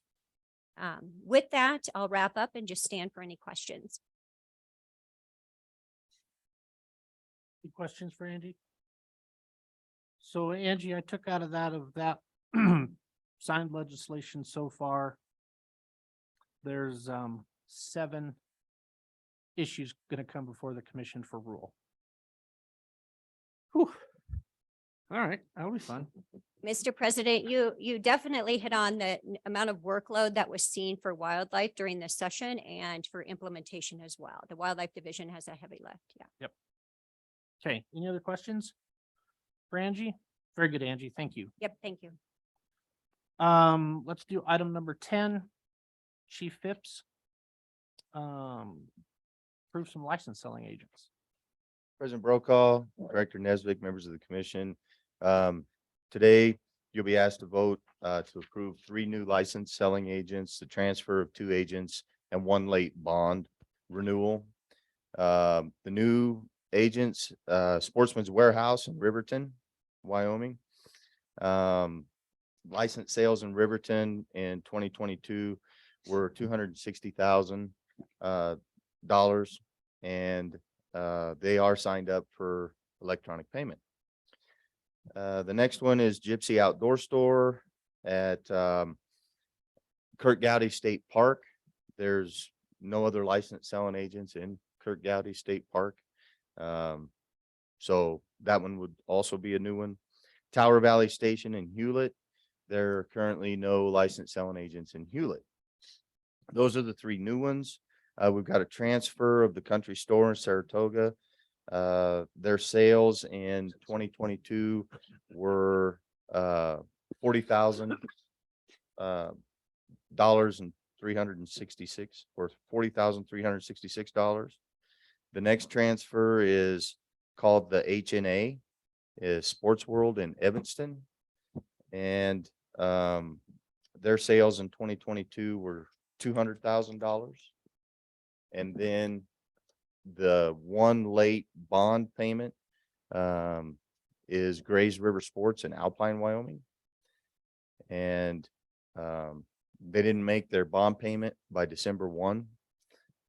So they're forced to reapply to the commission if they don't hit the deadline date. Their stores license sales totaled $32,556 from April through November of 2022. And they are on electronic payment processing now. Any questions? Yes, President Brokaw. I was wondering on Gypsy license sale, or is this a full-time? I'm not really very familiar with Kirk Gowdy State Park. Is it a full-time or is it a part-time? And how much business do you believe that they're going to be producing? One second here. It's a President Brokaw, Commissioner Roberts. It is a it's in a great location. It's kind of a little store there for campers and folks getting AIS stickers. Let me take a look here. Okay, so they're open May, June, July, August, and September. And that's when they'll be open. How much revenue do you think they'll be producing? Just how much, what's the numbers are we doing? But Or is it just basically because of the location and It's convenience just for the- everybody? Yes, Mr. President and Commissioner Roberts. It's just the location. We don't have, we currently don't have one in there. There is a need for some of our products, you know, fishing licenses and people go there to fish, camp, hike. That's kind of what it's used for, and get a fishing license, conservation stamp, AIS for, I think it's non-motorized watercraft there. And we don't have one there, so I don't have any numbers. Thank you. Yes, Richard. I see on the synopsis that this is actually a condition of their contract with Wyoming State Parks, that if they don't have that, they don't get the permit to work in the park. So their location is permitted through the state park. And then, I think at one point, Kurt Gowdy at their visitor center, they might have been a licensed selling agent, but they're not doing that. So it's this business that would have the licensed selling agent piece. So if we don't approve it, they lose their contract.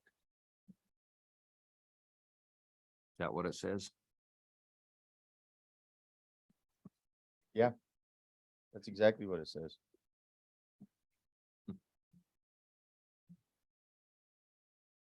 Mr. President. Yes, may sir. I? Go ahead. May I? The electronic payments, you made specific reference to that.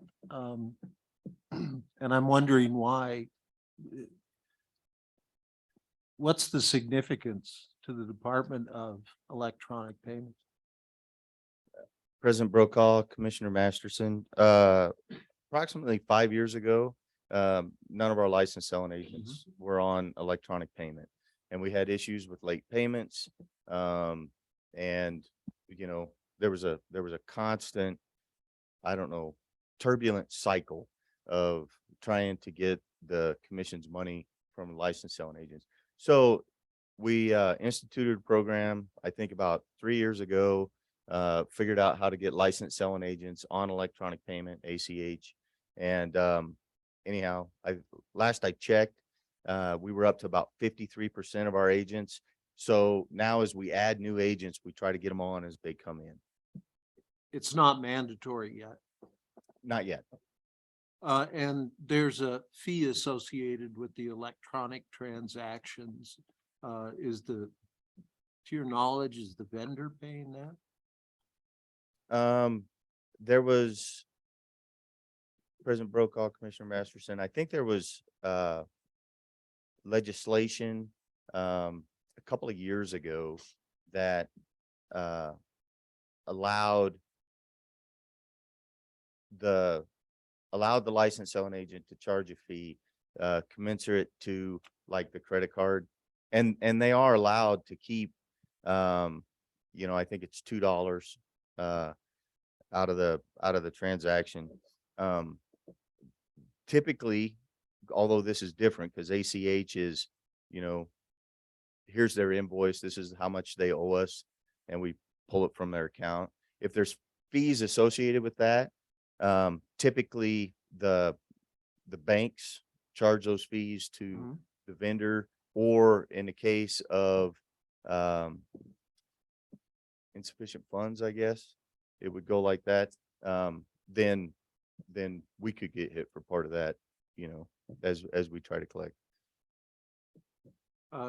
One more. Go ahead. President. You make reference to the amount of money that's involved with the vendors. Being a new guy, those are figures to me that I don't know what to do with those figures, whether it's a lot, not a lot. Can you give me anything to help me? Yes, President Brokaw, Commissioner Masterson. I kind of look at it as a volume thing, and depending upon the location, you know, usually your larger towns or or towns that are closer to recreational sites are gonna have licensed selling agents with a higher volume because folks are picking stuff up at the last minute. And we have a minimum sales requirement for our licensed selling agents. And they have to sell like $1,000 in a year to remain a viable licensed selling agent. And then there's a setup cost to it, to the department, to get the point of sale system set up and, to get them set up to handle licenses. And that's typically about $2,400 just to get them set up. So if their sales are above that, they're selling our licenses and they're making money for the department. Appreciate that. Thank you. You're welcome. Any Thank other you, Mr. questions? President. Yep. That's all. Any other questions, Greg? Very good. Thank you, Greg. Director, you want to keep going? We're gonna need to- We need a motion. Oh, to- my Yeah, apologies. the department's recommendation is to. My approve. apologies. Okay, let's take it into two bites. Let's address the new applications from Riverton, Kirk County, and Hewlett first. Improve those new applications. For a second, I'll second that. is there any discussion on issuing those new license selling agents? Any discussion? All those in favor of the motion to approve, say aye. Aye. Any opposed? That motion passes. Second item, let's do the two transfers. We have Saratoga and Evanston. What's the pleasure of the commission on those two actions? Also move.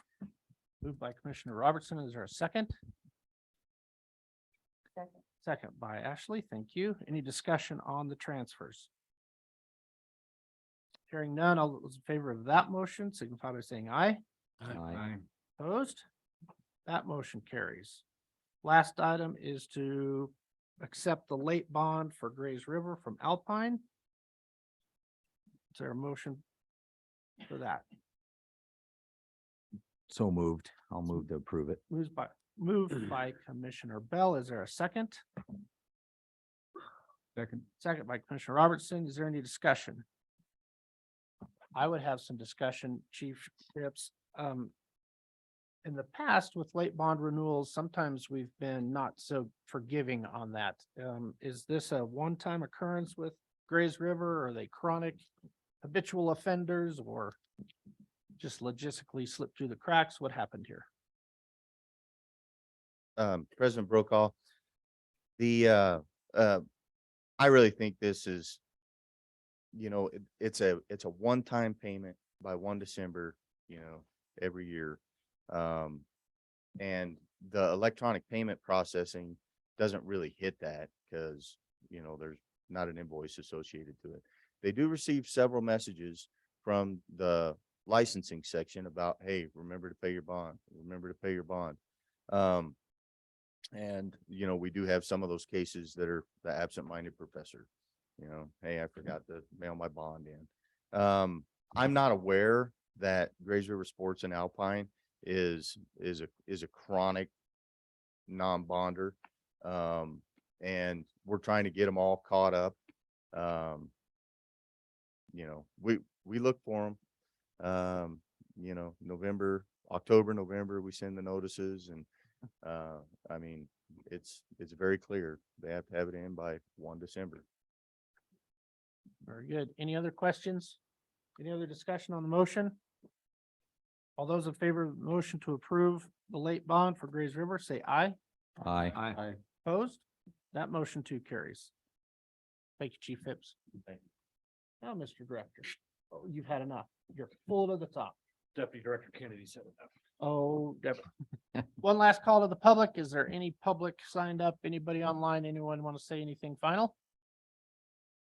Hearing and seeing none, we will adjourn until tomorrow, 8 a.m. Thank you. Oh, look what I get to do. We have to have a motion.